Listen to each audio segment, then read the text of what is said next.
Just waiting for it to come through live. Of course. Apologies in advance if I cut out with bad internet or something. Nah, it's fine. It's out of your control. I hate it when that happens to me too here. Come on. Hurry up. Start. And I prepared the stream too, so it should be... Oh, there it is. It's going. Nice. All right, so we're good to go. We're getting started. We're live now. Boom. All right, let me just also share this on... Actually, you know what? I'm not going to touch my Discord because I don't want to mess up. I feel you. Yeah. All right. If it ain't broke, don't fix it. Exactly. So I kind of figured we should probably go in the order of everything. I mean, I don't know if you can see the stream on YouTube. I do now, yes. Yeah. I will. We can go in the order or so and just talk about the movies and the shows that are coming out. Very nice. I'm posting on Discord. I'm going to post it on Twitter. Very sus on James right now to see what he's talking about. If it's Miles DLC or something, I am hype, but we'll see. All right, we got about 4 people already in the chat. What's up, chat? What's going on, chat? Everybody doing all right? Say hi if you're here and say hello to Evan. I have Evan here. Evan and I have done a couple of live streams together, and he's back. He's got some things to say, and so do I. Anyways, Misfit Dink. Boy. So hyped for Fantastic Four. Yeah. All right. Yes. Oh, Evan is. Evan's quite hyped for Fantastic Four as well. Oh man, dude! As soon as I heard the news that it was John Watts, I thought of you immediately. I'm like, I wonder what Evan has to say. Did you really? Yeah, I did. I was like, I that's wonder what very Evan has to kind. say about this. Wow. Oh man. Well, thank you. That's very kind and hurtful towards me to see how that movie will turn out. But yeah, right now I'm let's just say I'm not as hyped as I'd like to be. It's all right, man. I mean, like the Spider-Man movies from John Watts, I have an understanding between like the people that like it and don't like it. I understand both sides. I personally just find them like good and entertaining at best, but nothing like blockbuster, amazing like Sam Raimi Spider-Man. And I'm not trying to be a shill, but that's just the truth. Right. And like we'll talk about this like Yeah. later when we get to Yeah, it. We'll go yeah, over all the yeah. other movies. Yeah, But for me, really exactly. quick, I totally agree. Hey, Like, Franco. Like, they're like Homecoming is serviceable. My boy Franco, what's going on, bud? What's up, the Dead Rip? Homecoming is serviceable. Far From Home, I've already done this in like previous live streams on my own channel, like just discussing like Far From Home is like a slap in the face to Spidey fans. I understand the reasoning Love, behind you know, it. live and breathe the old comics and just like how it not even just from the comics source material itself, but also what they did narratively to set up with Homecoming and Civil War and Avengers Infinity War and Endgame, and then to have what happened in Far From Home happen just kind of like felt super disjointed from everything else that they did. So my biggest flaw is that it wasn't consistent and, you know, consecutively connecting to the main plot that they were telling to the story. Yeah. And then the same thing happens with Spider-Man 3 as well, with what's going on there. Like which is cool if that happens with Toby and Andrew all coming back with the Spider-Verse thing. If that does happen, but it kind of deters from the whole point of like, isn't this supposed to be a Tom Holland centric trilogy of Spider-Man? Which has me concerns for that reason. But let's get to it. We're gonna go ahead and discuss the Marvel Studios Phase 4 layout. And I'm pulling up my iPad real quick so I can just get it ready and get it going. Here we go. I know. I'm gonna share the stream too. I'm trying to type this out properly. Okay, so I have a list in front of me. So we can start from what the fans have been waiting for quite a bit, and I'm actually pretty excited to talk about this. It's Black Widow. So I've been wanting to see that movie since its initial supposed release, but now it's been backed up to May. So I mean, Black Widow looks like she's not getting a lot of love right now, but it's a total pain. Are you excited to see Black Widow? It also sucks because I really like Scarlett Johansson, not just as like, oh, she's really attractive. No, but she's a really good actress in general. Have you guys seen her? Yeah. Even Lucy's okay. Lost in Translation. Like, she's in a lot of good stuff. So yeah, she's in and a lot of she's great really movies. passionate about Black Widow. You know, her character that she plays, she's really connected to That's her Natasha character. and the role that she's filled in the Marvel Cinematic Universe. And seeing her get her own movie, I was like interested in it. The trailers kind of were hit or miss for me with Taskmaster and the I thought the trailers were pretty epic. Playing the Red Guardian. Yeah. Like they look pretty darn cool and like, interesting. And I was hoping for a more spy thriller centric film instead of like this over the top, you know, spy action movie. They're going like they showed that shot, that scene of her skydiving through the air while fighting soldiers in midair. That was kind of intense. That was. I intense, want something a bit more grounded in that regard, but I think what they're doing in that aspect of a solo narratively driven Black Widow tale on film is going to be long overdue. I think people really want one ever since her introduction in Iron Man 2. Exactly. I thought was fantastic. But back in the day, she wasn't as popular. Her the movie itself. Yeah. Exactly. So I really like Iron Man 2. Like Justin Hammer, played by Sam Rockwell, that was I'm sorry, fantastic. But Iron Man 2, it was my least favorite Iron Man movie, and Sam Rockwell's totally character, I found him so irritating and annoying. Like he was such a pretentious douchebag, man. I'm sorry, I didn't like him. That's the funniest thing. That's exactly why I love him, because you know exactly who he is and what he's doing, and he makes that clear every single time. So that's like the best part about Iron Man 2 for me. And like, I want my bud. I want my bud from Van. Oh man. I want my bud. I want my bud. I want my bud. Okay. You have a bird or something? Okay, sure. I'll get you a bird. Get you 10 birds. I'll get you 10 birds. So like, stupid. Some of the moments in the film, it's so exactly. It is pretty dumb, but it's that's so why dumb. I can't hate Iron Man 2. Oh man. But yeah, for Black Widow specifically, when she was introduced in Iron Man 2, a lot of fans were clamoring or theorizing that, oh, we'll get a Black Widow movie after her introduction in Iron Man 2, and then we'll move on to Avengers 1, you know, in 2012. And that was going to build up to her and even Clint Barton Hawkeye when he was introduced in Thor. I think the first Thor movie, that was when he was first introduced in the MCU by Jeremy Renner. But now they're doing different things. So Hawkeye is getting his own series with Kate Bishop, and then Black Widow's getting her own film, which is, I'm assuming, before Endgame. I think that they made that clear because obviously in Endgame she's no longer with us after that event of the film.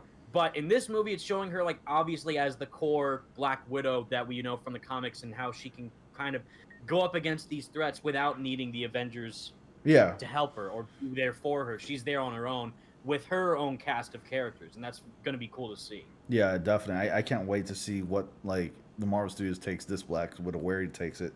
It's going to be interesting, and I bet like there's going to be some sort of confrontation between that Black Widow and Hawkeye. Also, the Hawkeye series, which I'm personally excited for, is based off the Matt Fraction run of Hawkeye, which I also own, and that's going to be like the most Hawkeye we get. It personalizes Hawkeye. It kind of makes fun of him in a way too, because he's kind of like a beatdown kind of character, but he's a humanized character and he's funny. And I can't wait for Lucky the Pizza Dog to make his appearance as well. So this is going to be a great. There's going to be a lot of camaraderie between those three, like the dog, you know, Kate, and everything. It's going to be fun. I can't wait to see it. That Kate Bishop is played by Haley Steinfeld. Yeah, a lot of us speculated that for the longest, and we knew that was going to happen. A lot of us speculated that. And I'm like, Haley Steinfeld, she was in Spider-Verse. She played Gwen Stacy, Spider-Gwen. That was crazy coincidence. And then someone asked her, like, if you got the chance to play everybody in the chat, Spider-Gwen, would you take it? She's like, I would. But then now, like, tables of terms. Now she's in the Marvel Universe. She's Kate. Playing a character, but she's Kate Bishop. Like, okay. All right, that's interesting. Let's see what the chat's saying real quick here. Izzy, Johansson is good actor. She's talented. I'm actually hyped for her movie. Yeah, me too. I've been wanting to see Taskmaster realized on live action for the longest. His suit design could be better, but whatever, I'll take it. That's true. People have wanted a Black Widow movie for a while. Unfortunately, it took so long and happened near COVID-19. Yeah, well, that couldn't be helped, unfortunately, but just call it bad luck, I guess. I mean, thought there'd be more people. Does Evan Subs not know he's live right now? That's what. Okay. I probably don't, because it's late where I am right now, but also we're live streaming on Ronnie's channel, which you definitely should go follow and subscribe to, because Ronnie's the best and way better than me with talking about the Marvel stuff. But my channel is probably not aware of this because I just tweeted out right now. So now hopefully you guys could like and subscribe to Ronnie. Thank you. Give him that support because he deserves it. I appreciate it, Evan. And then now Way T Radiation. Hello, everybody. Hey, everyone. I don't read Hawkeye comics, but I've heard that run was really well written, though. Good to know. Yeah, I actually had to go find some issues. I was missing some Matt Fraction issues. I found the rest. I found 13 to like 22 because I had missed some. But I read most of my comics online, like I mentioned in a few of my other videos. Can't wait for movie Spider-Man 3. I'm only extremely curious and also pretty excited for Spider-Man 3, but I'm very curious more than excited right now. YT Radiation. Hey, Ronnie, did you know that they are going to retire the Black Panther? Yes, I do. I made a video about that. Can't wait for Fantastic Four. Zydescope, what's going on? He seems new. Franco Greco, what did you think the post-credit scenes will be for Black Widow? What do I think the post-credit scenes for Black Widow will be? My thoughts are probably like a credit scene leading to the movie that follows up to after Black Widow, because it takes place shortly after the events of Civil War. So what took place between Civil War and the movie after Civil War was Black Widow. So I guess Infinity War or Black Panther. Because technically a Black Widow movie is supposed to be like a prequel. Oh, Evan, you froze.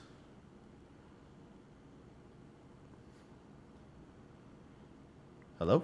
Uh-oh, Evan froze. Evan froze. Give me a second, guys. Hold on. Uh-oh. Uh-oh.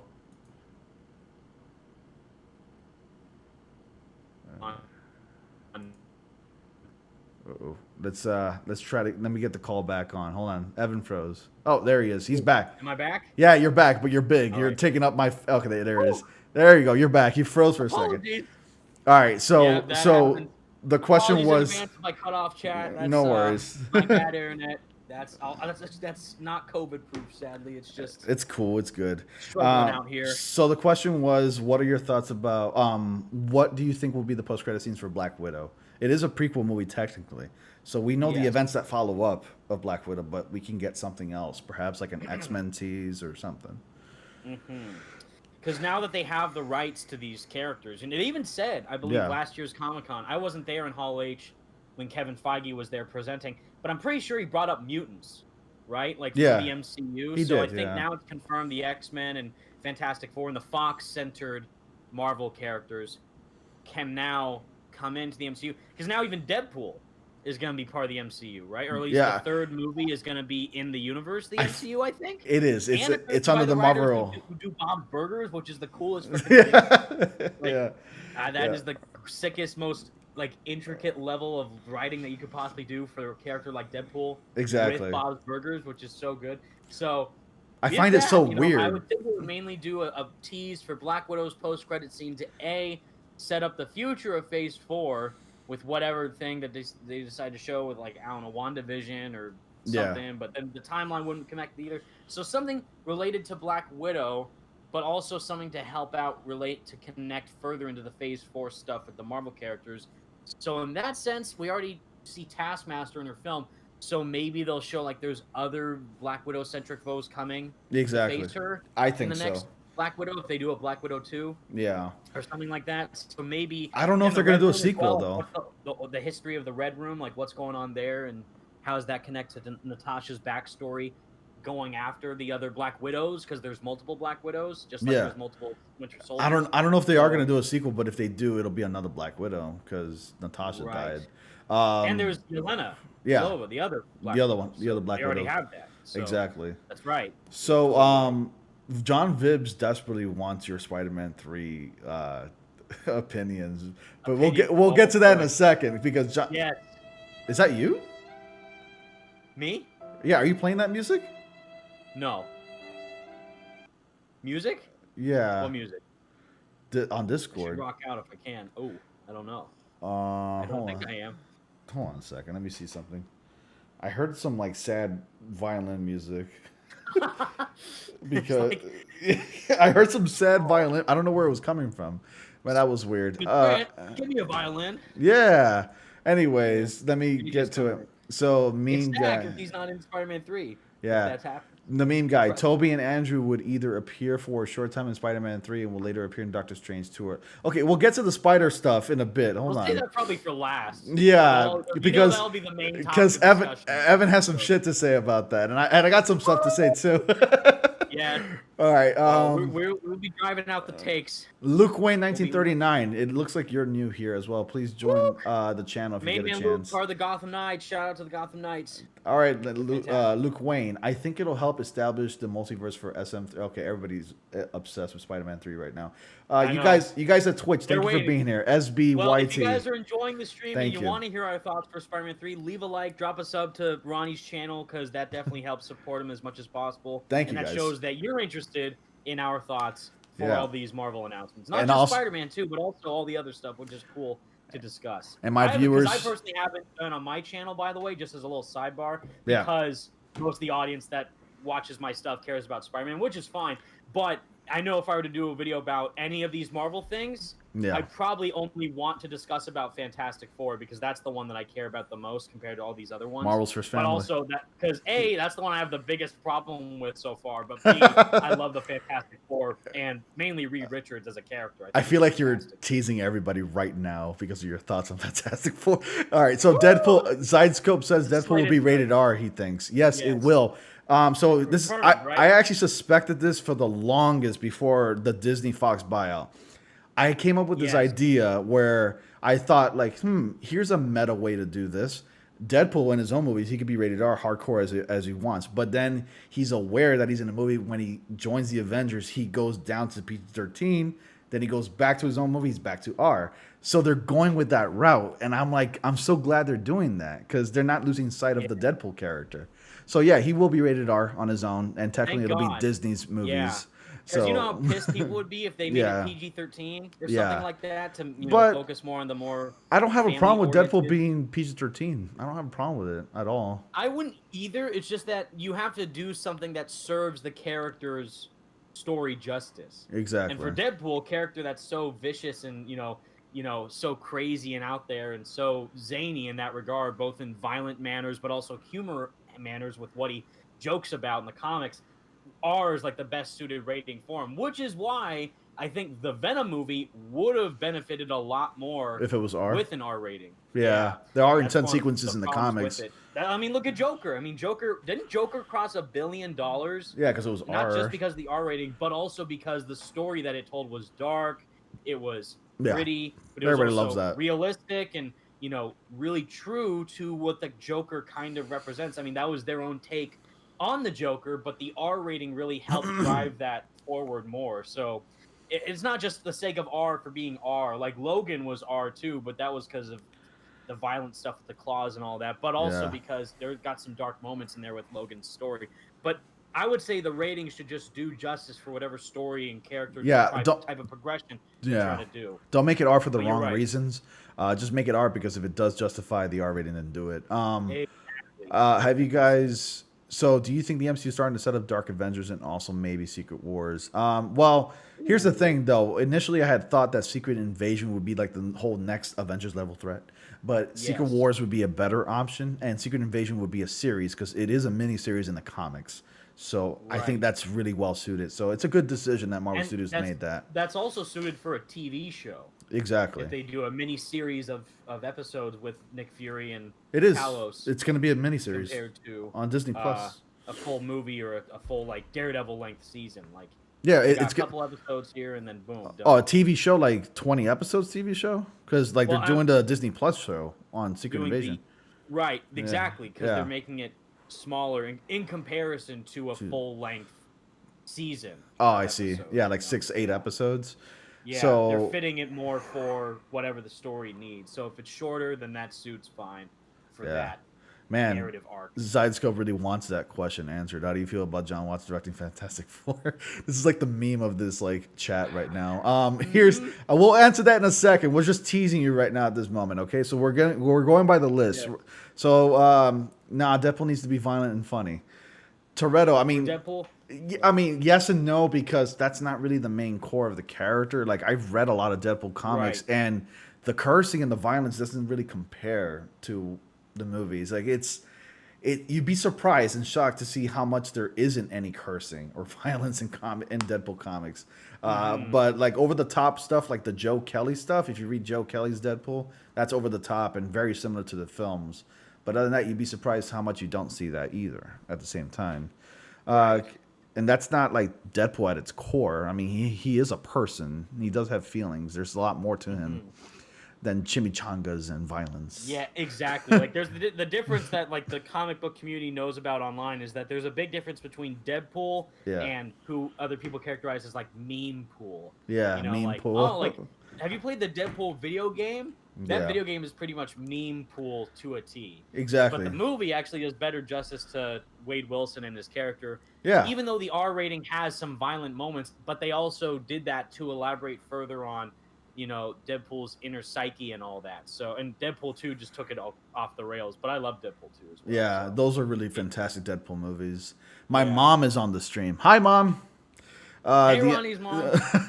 The MCU used to end with Secret Wars movie. Nothing could ever top apart from DC versus Marvel, but that will never happen, or at least for a very long time. I don't know if that's going to happen, man. Disney loves their shit. So, out of all the Disney Plus shows, which one are you most excited for? Me, personally, it has to go with my favorite Avenger, Hawkeye. I'm excited for Hawkeye as well, but I'm mostly excited for is WandaVision, if I had to say, because that's going to open the doors to everything. How about you, Evan? Yeah. I know they said directly, and I should be more excited for WandaVision because they specifically said that ties into Doctor Strange Multiverse of Madness, which also is confirmed to tie into Spider-Man 3, directed by John Watts. But you're not going to let that go, are you? I'm not going to let that go anytime soon. No. You will have to hunt me down and hurt me. I'm gonna die on this stream of laughter. But Jesus Christ. Yes, it's true. But you've been traumatized, I guess bro. for the series right now, it's very true. I'm surprisingly, I thought I would not be into this. I'm actually, well, first off, Moon Knight. Because it's Moon Knight, so that's like I want to see Moon Knight. Yeah. Is it confirmed it's Oscar Isaac playing him? It is. Or yeah. Is that just a fan cast? No. He did. That's sick. Kevin Feige confirmed it. So that is fantastic. Yeah. And I think if they do that justice, just like a Daredevil-esque show, but with Moon Knight, we got a gold winner right there. Other one I'm looking forward to, surprisingly, which I thought I would not be into as much, I'm actually looking forward to Miss Marvel. I'm actually really looking forward to how Miss Marvel's played out with her TV series portrayal versus the game. Because I think so far the game has done the most justice to her character in, like, mainstream media. That game is ass. Mostly, in some people, it's not good. But the story that game is trash, dude. Okay. The game is trash, though. I didn't finish it, man. I'm not a fan of it. I hate it. I hate the game. Of the looter-shooter elements, but the campaign itself, I will say, and she won an award, by the way, the actress who plays her, Sandra Sod, she won an award for best performance. Well, yeah, she deserves it. I don't blame her. I'm saying the game overall is just repetitive and ludicrous. Structure so bad. Garbage. It is garbage. It is trash. The story itself in the game with the narrative they told with Kamala is okay, I would say. And I think that for how she's portrayed and characterized in the game, and you play as her and see her struggle, they did pretty good. Could done a lot better if it wasn't this crappy game that it is. But for what they had to work with, they did an okay job. So for the series, though, you know, we're going to spend more time with Miss Marvel in the show versus the game and see her from a different perspective within the universe of the MCU compared to this newer game universe, which was brand new. And those were different versions of the Avengers from the films, the comics. This, we already know all the Avengers. She's a huge fan of Captain Marvel in the series, just like she is in the comics. And the actress and the actors and the directors and the crew and cast that they've said that they're getting are all from like Muslim/Pakistani heritage. They're really connected to Kamala's core, representation factor in that sense. So how they could further that even more with her narrative in that regard to see also more representation in the MCU is going to be pretty cool to see for the wide majority of younger audience members who are like, I don't really have a character that I can connect to. I just hope she's more likable than Captain Marvel.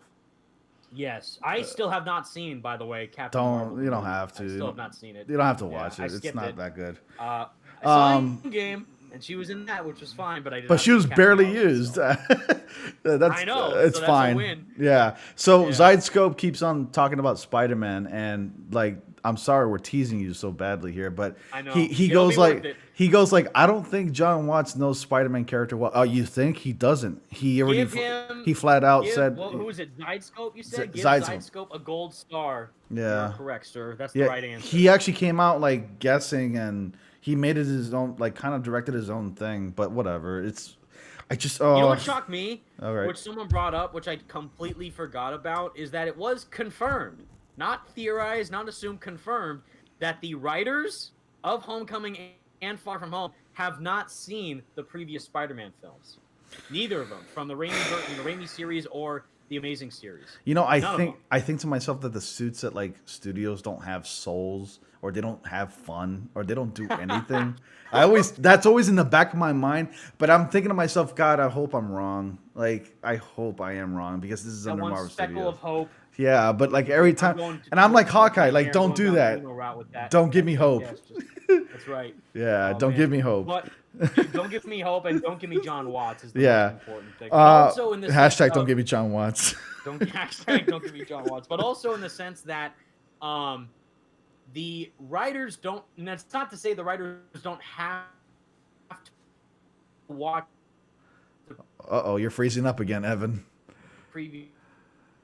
Evan? It's a case of Evan's internet has gone bad. Uh-oh. Evan.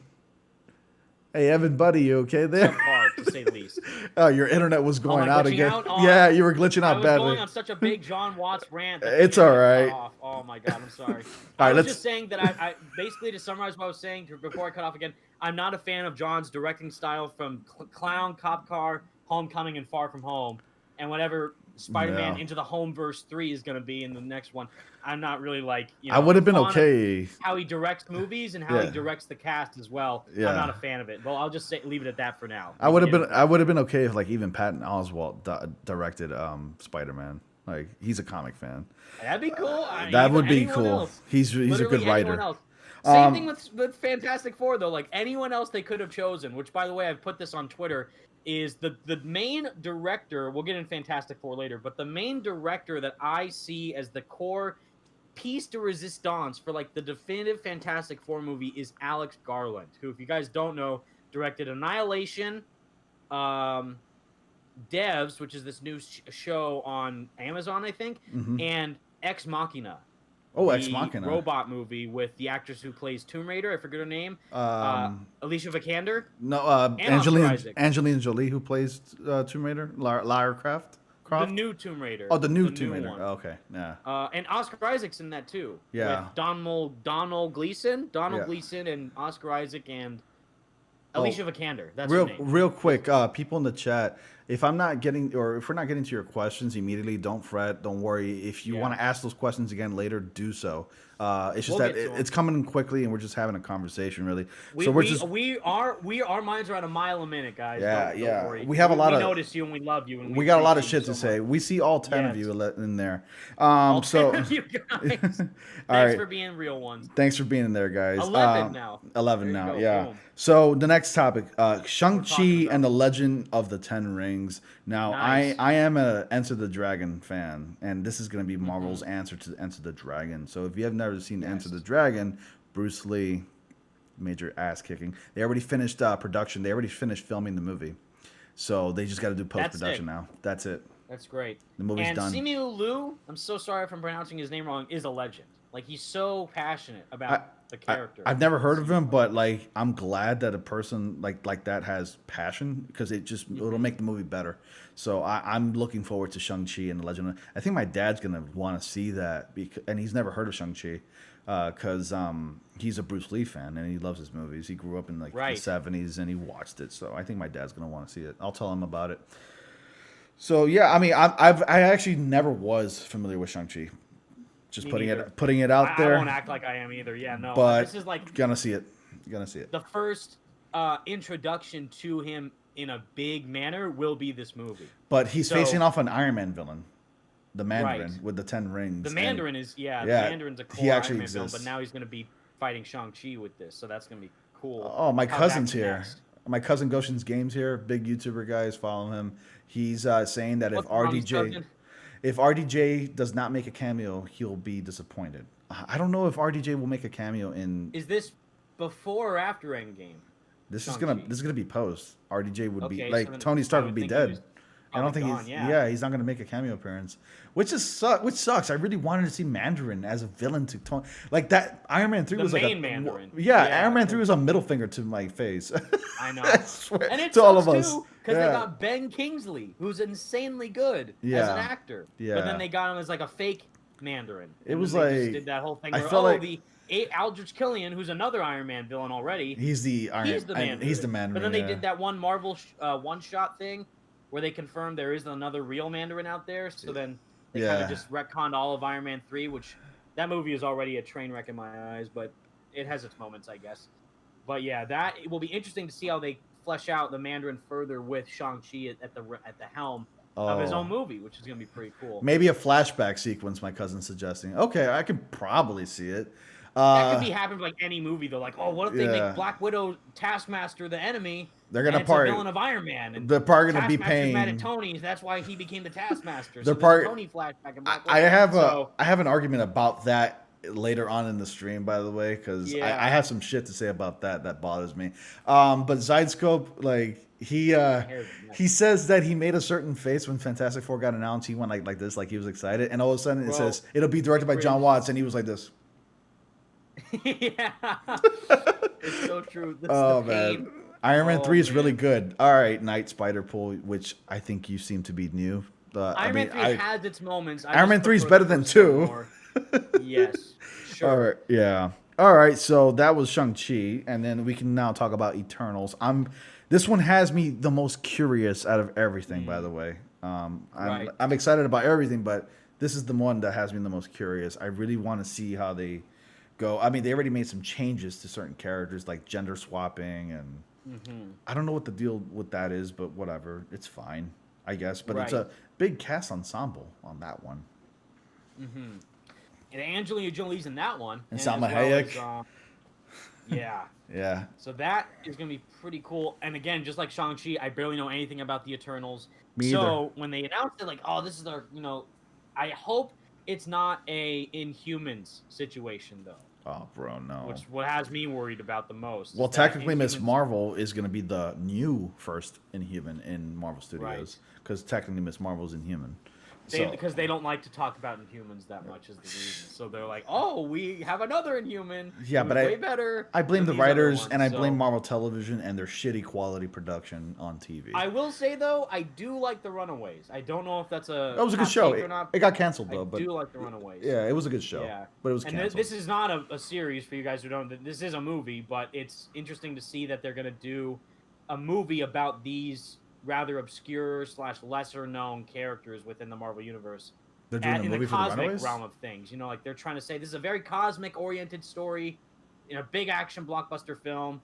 So how that's going to translate with these actors and actresses taking on these roles of like these not so yet iconic characters, that's going to be intriguing to see how that pans out. Well, and I would not know where to reference like, they didn't do my favorite Eternal correct from the comics. Well, like no, because it's like I don't know that much about them. So I'll be interested to see how they perceive them in the story for their movie. Well, the Eternals can lead into a lot of segue into a lot of well-known characters and other Eternals and Celestials like Galactus, because my cousin was suggesting that movie can introduce Galactus and pave the way to Fantastic Four, since we're already getting that. Maybe Norman Rad, Silver Surfer. Yeah.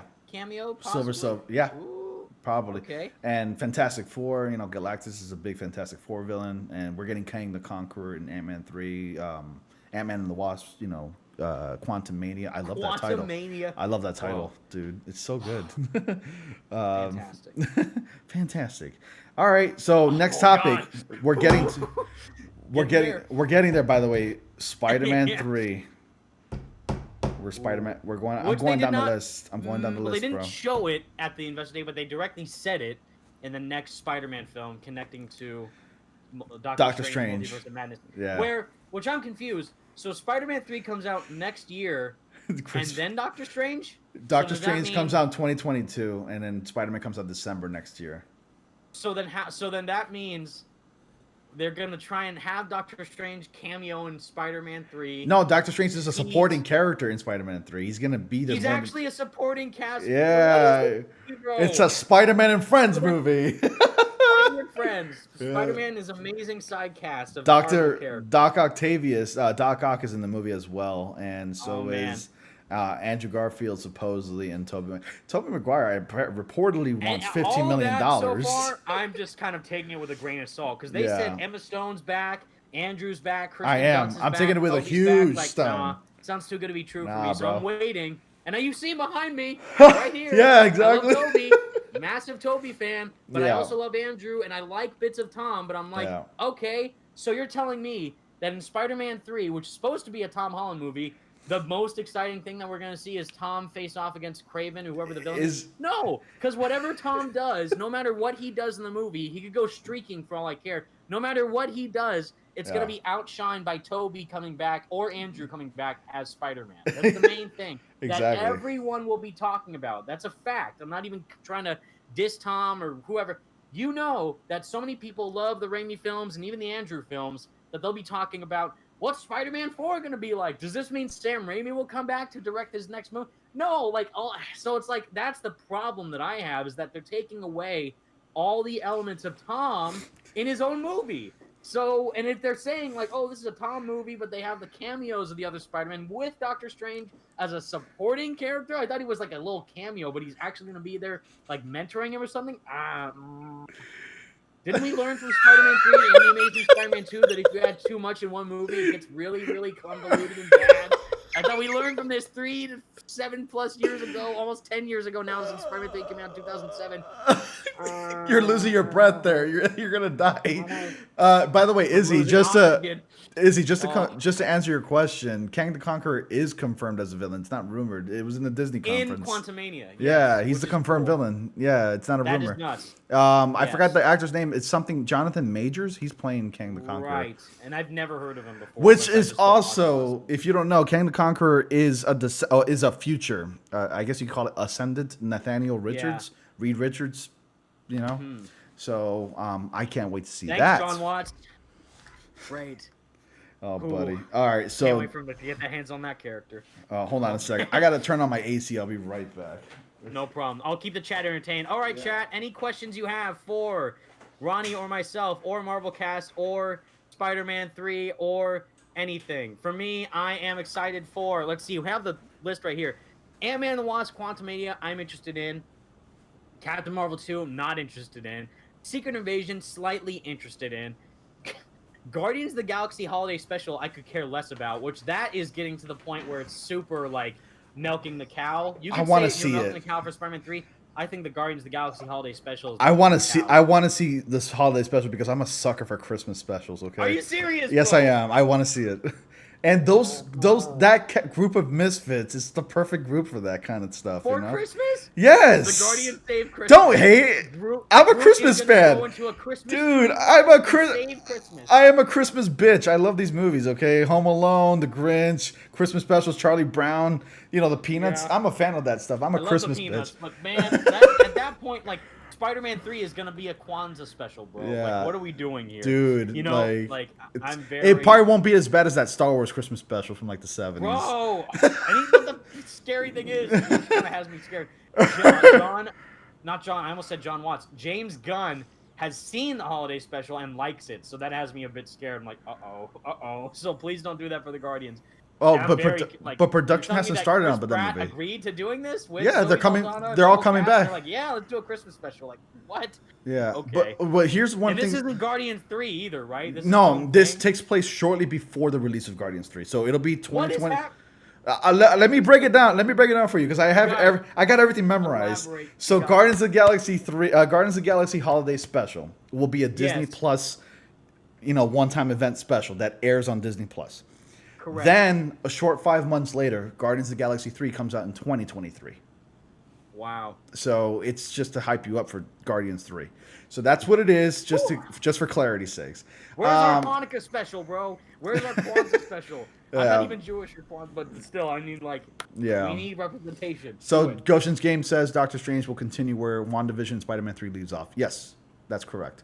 I'm just following up on the chat real quick. I think Spider-Man 3 is going to be a first movie that is affected by the changes from WandaVision. Yes. Why does he always have someone helping him out?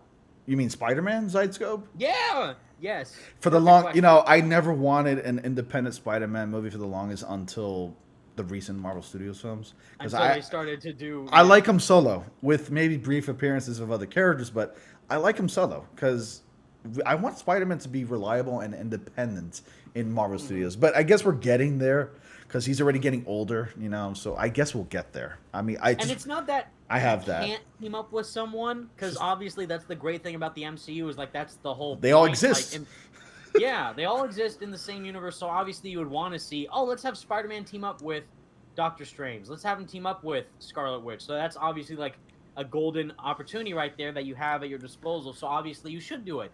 But the point is, I think what Sidescope is saying is that even though they're teaming up with people, you still need to make it a Spider-Man story. That's why Into the Spider-Verse is so much because not only is it a great Spider-Man movie, but it also has it as a Miles movie. That's the main story point is it's Miles Morales centric. Yeah. So if you include Tom, Doctor Strange, Peter Parker from every universe that you can think of, even our main man, if they bring him in, John Bubniak as Peter, imagine that. That'd be the craziest thing. A PlayStation universe. That would be insane if they did that. I would cry. Yeah. That would still take away from Tom because you're not making. You're stealing the limelight from Tom. It's his movie. Yes. It's a Spider-Man. And you have to take time to set up the multiverse of Spider people. And if they come in to save him and help out and fight, you got to have them with screen time and stuff. And so that's taking attention away from this Spider-Man, which is the whole point of his series of films. And just having Doctor Strange out of nowhere, let's put in them, to do that when there was no build-up or anything from the previous films leading up to, in the third movie he's going to team up with Doctor Strange. Yeah. That was never teased in Far From Home or Homecoming. It was in your face surprise. A follow-up to Civil War, which made sense. Iron Man was there briefly because he was kind of mentoring Peter in that regard. So I get it. It was kind of forced. He was there for 5 minutes, though. It's good. Yeah, and that was enough. But then Far From Home completely backtracked all that and then just said, hell with it. Let's make him Iron Man Jr. fully this time. No, don't do that, though. Just did such a weird take on his character in that film. And then at the end, his identity's out. So it's okay, where are we going now? Daredevil's apparently in the movie too. You know what? So what's happening? I think I posted this in a few of my last videos, and I made a tweet about this. I'm like, I just said it's been confirmed that your mom is in Spider-Man 3 because now it's become a meme where now they're saying Harry Potter's in Spider-Man 3. The characters from DC are in Spider-Man 3. So it's become a meme, by the way, at this point. I'm just letting you know it's on Facebook. So I'm like, yes, your mom is in Spider-Man 3. So Meme Guy just made a post. Meme Guy said something in the chat that kind of made me throw up a little bit in my mouth. Meme Guy is actually one of my followers. He posts the most raunchiest shit, but I think this is really raunchy. Thanks, Meme Guy. Evan, prepare for this. He says Kang will probably be a descendant of Iron Man since it would be more impactful. Hell no, it won't. Bro. He's the Daniel Richards, okay? Leave that shit alone. Don't mess with that. No, he died. He died. Give him some room to be dead. He died. Let him die. Let him live their own life. Let him be dead. Yes. Zydescope. Kill him off or keep him away from Tony. What young? He named my work Barf. Oh, okay, Quentin Beck Mysterio's born. That's the origin of Mysterio. It was so stupid. Okay, thank you. Sorry. I'm out of the theater. Bye bye. No, please don't do that with Kang. Dude, I remember your review for Far From Home. People tore you apart in that review. That wasn't fair. Oh yeah, they did. They made some threats and everything. It was disgusting. That's how we roll. That was hilarious. That was disgusting, though. I had a fun time doing it. I just muted the comments and. I'm saying, but I read some comments. They said some nasty shit to you, dude. That was really bad. I know. That's how intense Spider fans get. So they are gonna rip me a new one if I don't like Spider-Man 3. But at that point, I'm like. You know what's really sad? They hinge on you, for Spider-Man reviews and whatever. I'm like, it's not it's just one person. In that regard, in a way, it's kind of cool that they think so. highly about my personal opinion. Like, they care about what I think so much, but then no one watches the reviews compared to the Spider-Man PS4 stuff. So it's like, yeah, okay. But at the same time, it's like, it's cool to have people care so much, and they're obviously coming from a place of passion because we all love Spider-Man. But if I genuinely don't like something, like the new Peter Parker face in the game, then I'll be honest about it and critique it genuinely. But if I like it, then I like it. So at first I didn't like it, depends but on how I perceive the movie, which is why, like, whenever we see a trailer of Spider-Man 3 and they show, oh, here's Toby and Tom, like, I'll be like, cool. Yeah. But how does this serve Tom Holland's story? You know, how does that serve his Spider-Man? You know, I kind of at first I didn't like the new phase, Ben Jordan, but it did grow on me because when you get, it's like with everything else, when you get used to something, you do, you accommodate, and you're like, okay, whatever.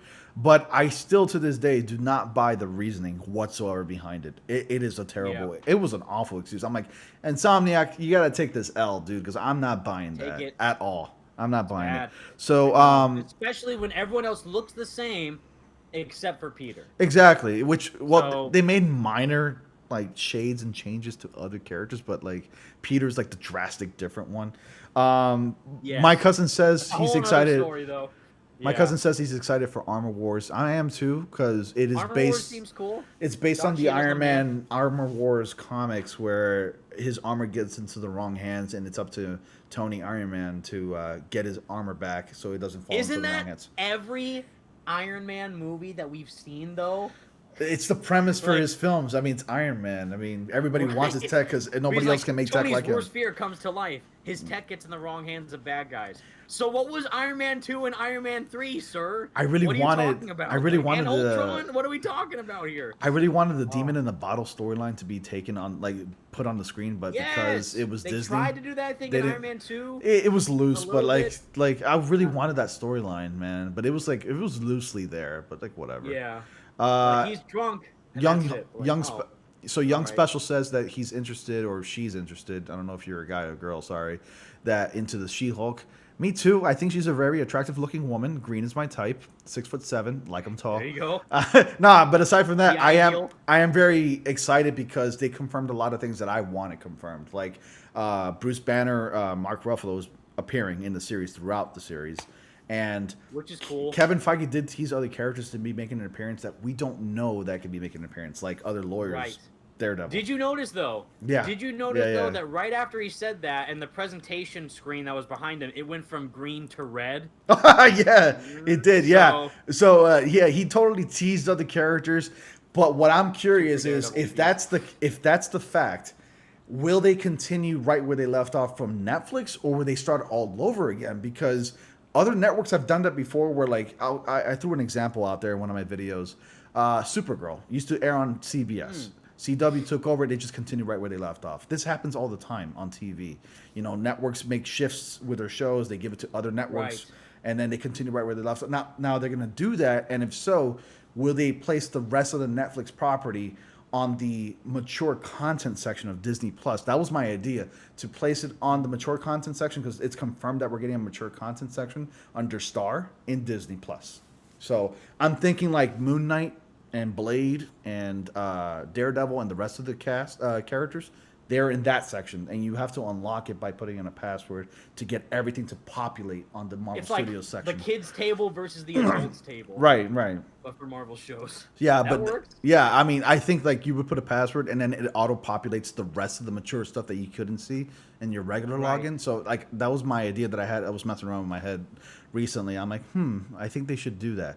But I'd be okay if they start all over again. Maybe more accuracy to the costumes and the storylines. I don't know. I'd be okay with that as well. So I'm down. I think it'd be cool if they do that. If they connect all the characters at once somehow, or like they show, Moon Knight's going to be a darker show compared to Miss Marvel, which is more lighthearted, but it's still in the same realm of male. This is the MCU. They're all thoroughly intertwined, but they still have the same themes that showcase the characters and their strengths and their weaknesses and what makes them so relatable and connected to us. Then that would be the best possible situation and the best of both worlds. Because I love all the Netflix shows, like the whole Defenders series of characters. Daredevil's obviously the best. Yeah, I love Daredevil. Love Jessica Jones. Oh, I enjoyed Jessica Jones. And I'm in the minority. I like Iron Fist. I actually thought Iron Fist was Season good. 2 was better. Season 2 was much better. That's but the soundtrack specifically for Iron Fist was banger. It was good. But the soundtrack for Daredevil and Jessica Jones are my favorite. And I forget her name. No, Jessica Henwick, sidebar, as Colleen Wing. Oh, Drop man. Dead. Like, that's... I can't. She's yummy, dude. Like, knockout. Oh, man. Total knockout chick, dude. Real quick, the Real Talk with Silos is also a family relative of mine, a cousin. He's also on here. Hello, What's up, Ronnie's relative? What's up, Carlos?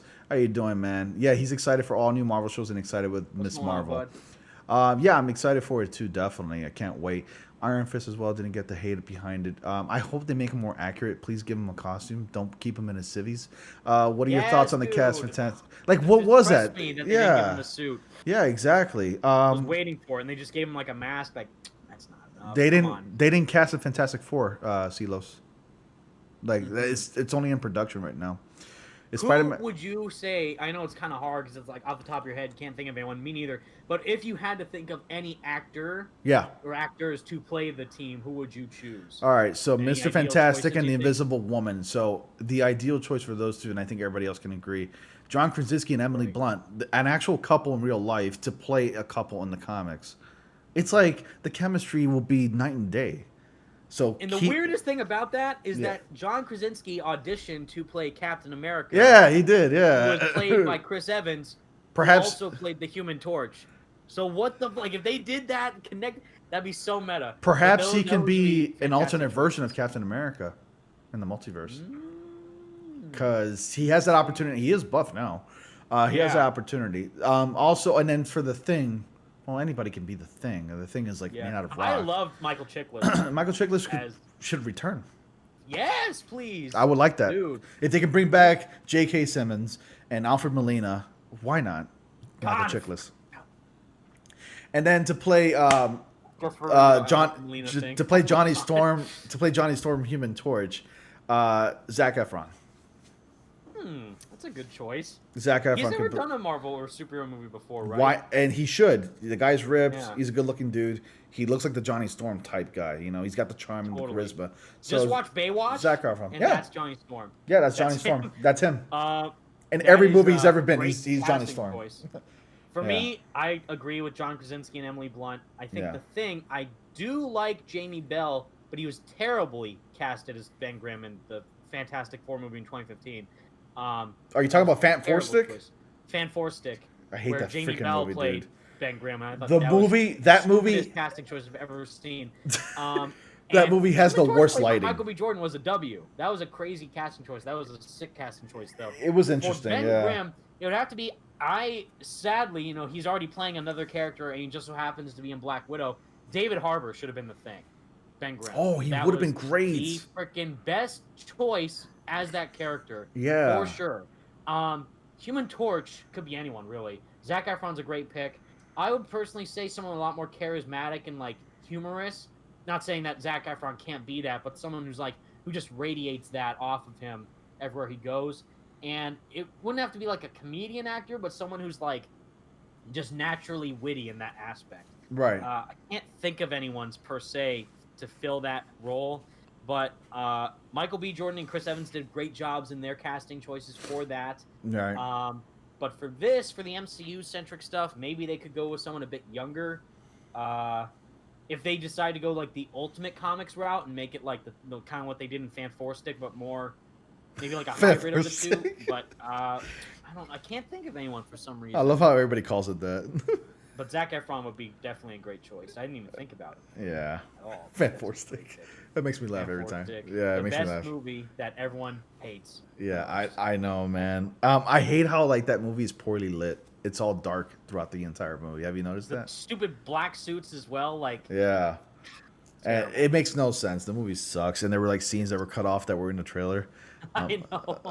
And the trailers were all hype. Is the sad thing. The trailers were hype. The movie was garbage. But no, do not make the Fantastic Four young and teenagers, please. It's not Teen Titans.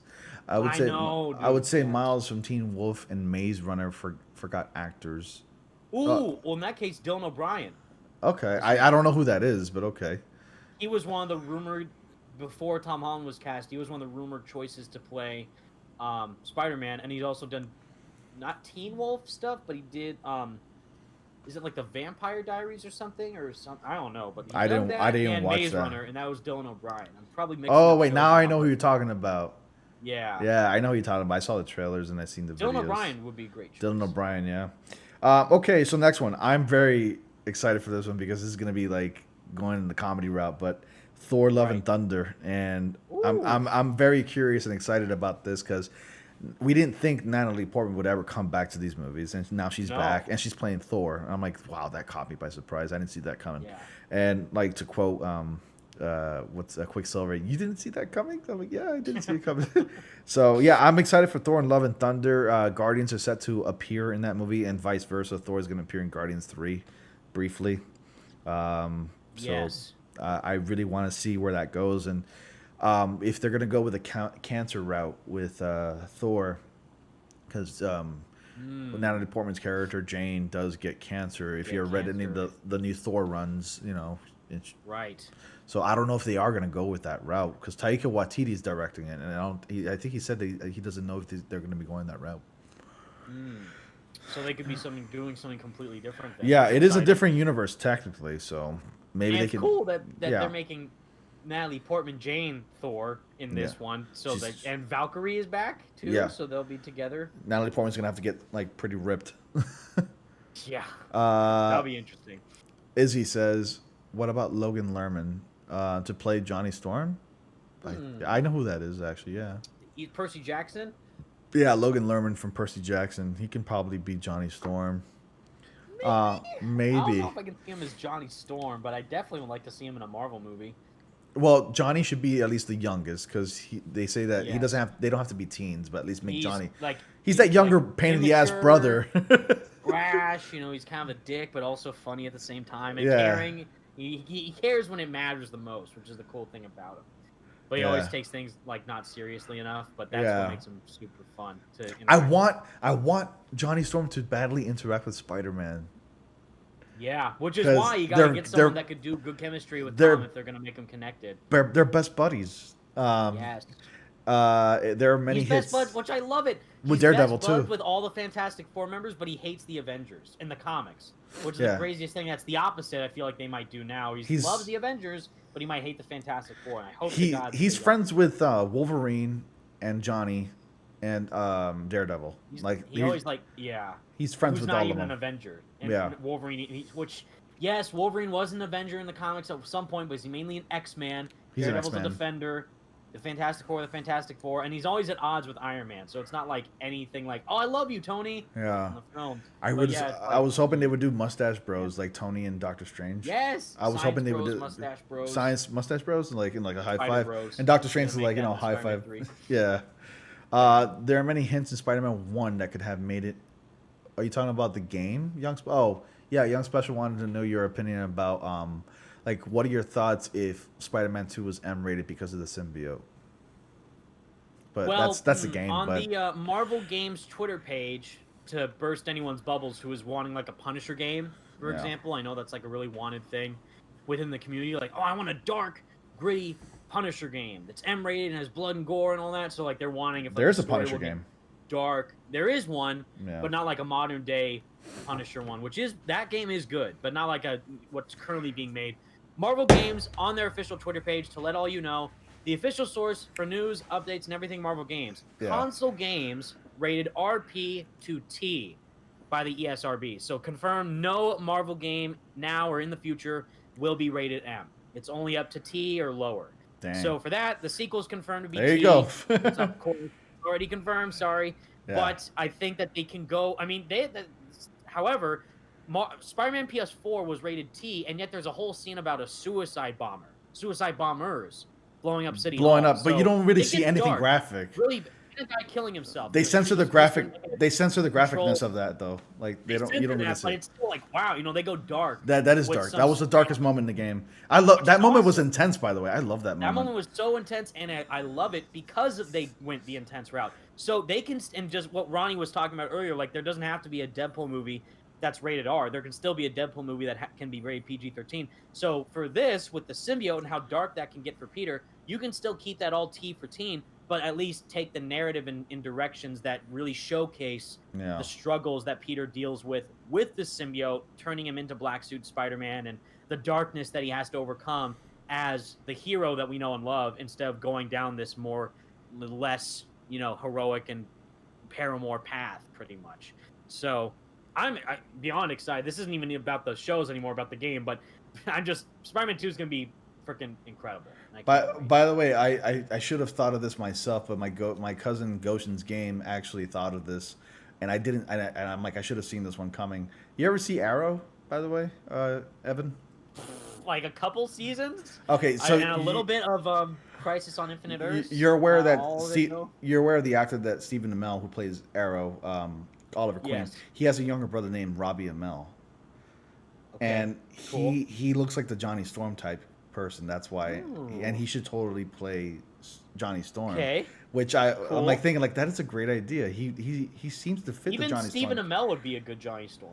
Stephen Amell's a little too old now. He's like in his early 40s, I think. I know he played Casey Jones in the TMNT movies. I didn't like it. Like, he wasn't that great as Casey Jones. It didn't even look like him either. Like, whatever. He didn't look like him at all. Yeah, it didn't look like him at all. They just gave him the skull mask and a hockey stick, and that was it. I saw every time I saw this is funny. I don't know if you know how like the Arrow theme goes. But every time I saw Stephen Amell on screen during a Ninja Turtles movie, I played the Arrow theme in my head, and it just made it funnier. I know people made the meme like, what was it? Raphael, Michelangelo, Donatello. I'm sorry. You failed this city. I'm sorry. Robbie Amell is Stephen Amell's younger cousin. Nah, they just look so alike though. Did you spill something? Crazy. Oh man. Yeah, I almost spilled something on my desk. Anyways, Evan. Even when Peter has the suit, he's not punching guys' heads off, making holes in their torsos. Just lets a bit more loose and has some inner turmoil here and there. Well, yes. I've read plenty of comics with Spider-Man with the black suit, and yes, I know Back in Black. I know he can cut loose. But one of my favorite ones is where he wears. This isn't like the symbiote. He just dons a black suit because Back in Black. Yeah, it was Back in Black. It was like he goes after Kingpin literally in prison and beats the shit out of him near death. It's one of my favorite comic book moments, and I've read that comic several times. That takes place shortly before the events of One More Day or something like that, which I don't like. It leads into One More Day. I hate that. I hate that. Yes. I hate that comic so much. Which sucks because Back in Black caused One More Day.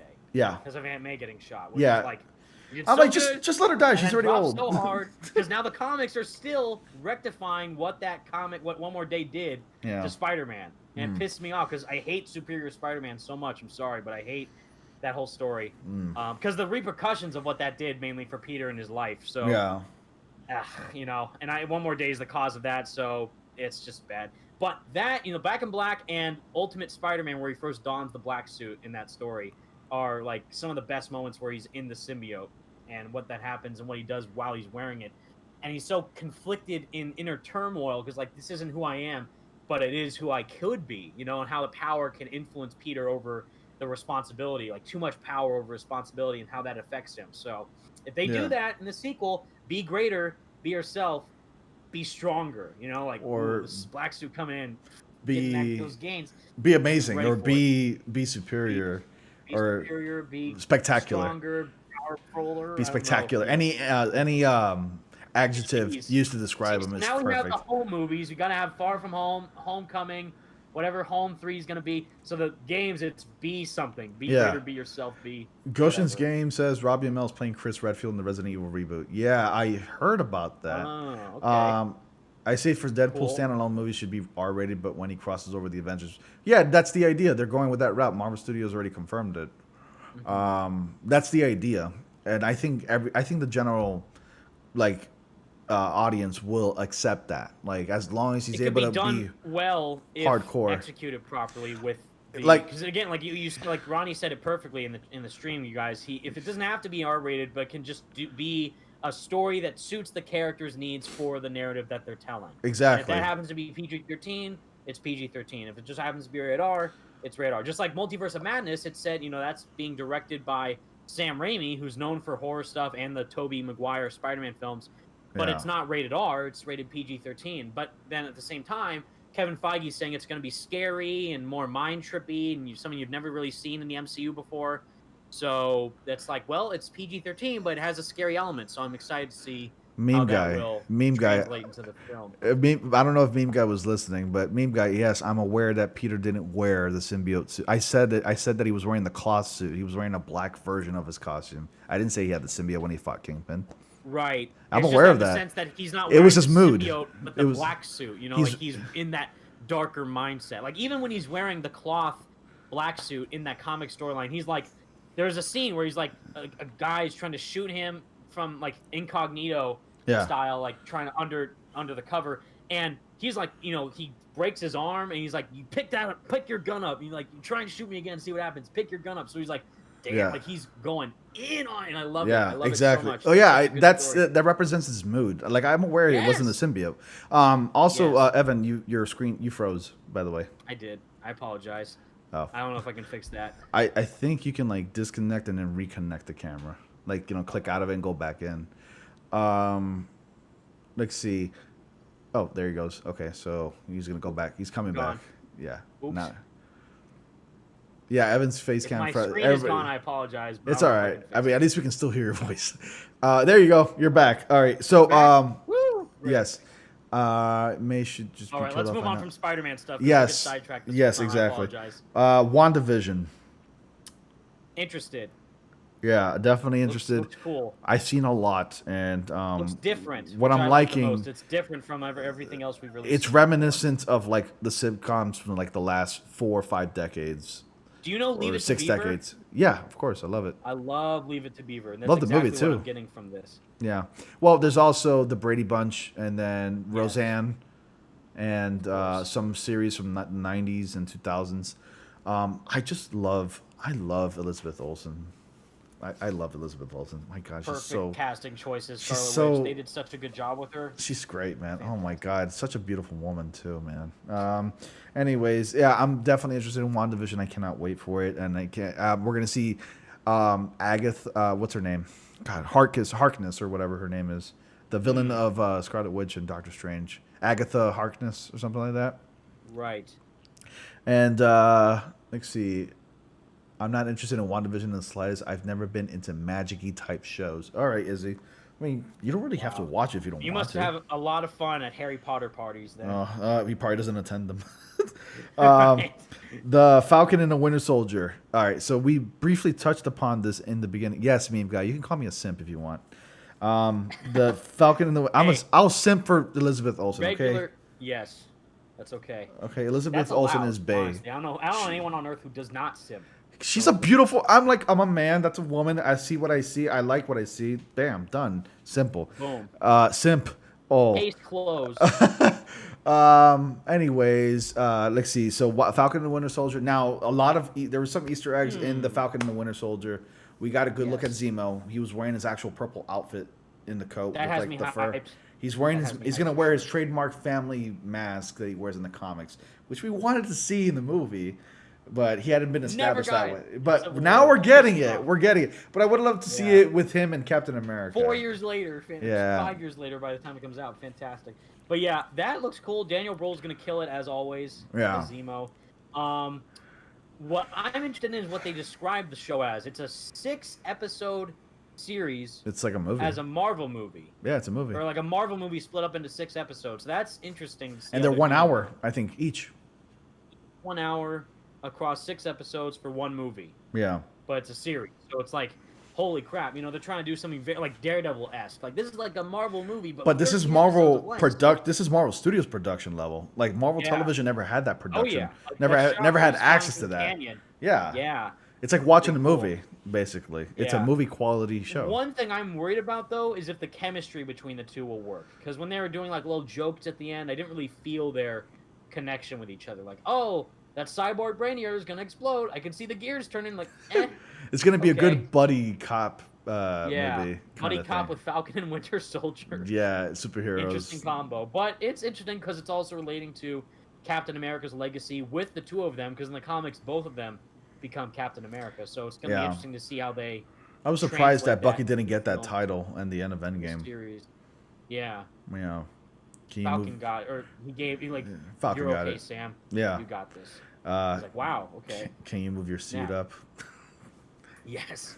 I love that scene. That was funny. He's like, no. And he just scoots over. Yeah. Something go wrong or something go right? I love how he's like half awake, you know, he's kind of like Chris Evans and all that make you like, oh, hey, Sam. How's it going? Oh, he's like looking the They wrong did a good way. job aging him up a little bit in the end. Meme guy. Falcon and Bucky in old man makeup. Meme guy is like, Olsen's hot. That's all I'm going to say. Yeah, I mean, I agree. And somebody else said Olsen. No lies detected. Yeah, Olsen. Somebody else said that Olsen's not all that. Well, you're wrong. Okay. Bucky was screwed out of the Shield. Yeah, he was. But I think Bucky's more of like a laid back character. And he didn't take that responsibility. He doesn't want to. With everything he's done as the Winter Soldier, maybe they found like he went too far gone. He needs to clear himself. But he's kind of redeemed himself in the Avengers movie, with Endgame, Infinity War. He's like fighting alongside of all of them. So yeah, maybe they'll flip flop. You know, maybe Sam gets a shield and Bucky gets a shield or something. I don't know. Yeah, but that'll be cool. All right, next topic is Loki. Now I'm very excited for this one. I'm actually very hyped for this one too. This one looks great. Loki Owen looks Wilson, awesome. bro. Yeah, you know that Tom Hiddleston actually does impressions of Owen Wilson, so I'm betting. Did they do that on purpose? Like, no, I'm betting that I'm betting that he's probably going to be doing that behind the scenes with him. But I love it. I was like, oh yeah. True Owen Wilson. I love Tom Hiddleston. He's great. Wow, man, that's gonna be great, man. You just love to talk, don't you? You just love to talky.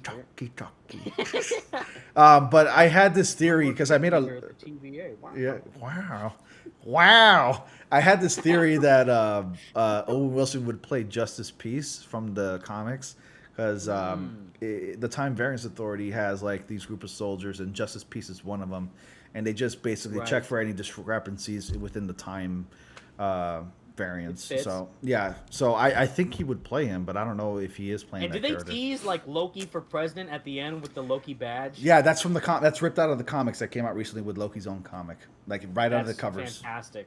Yeah, that's so they're doing that. And so Tom Hiddleston kills every role he's in. He seems very passionate when he plays Loki. He gives it his all when he plays Loki. And he sounded excited about this. Like this is one of the things where I'm like, I'm glad it doesn't seem like they're milking the cow. Like, yeah, how can we bank more on Loki? Like, no, this actually seems like a good passion project. Well, the ladies love Loki.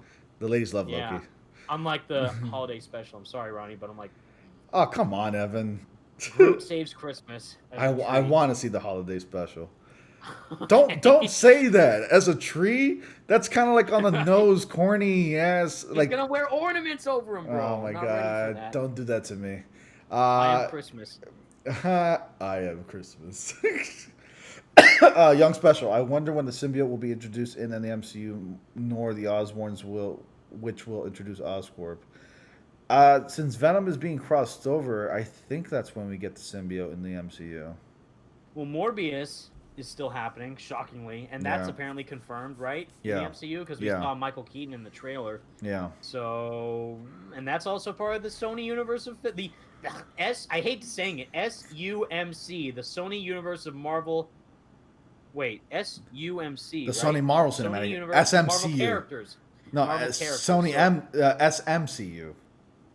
SMCU, but then they did like SUMC, Sony Universe Marvel characters within the MCU.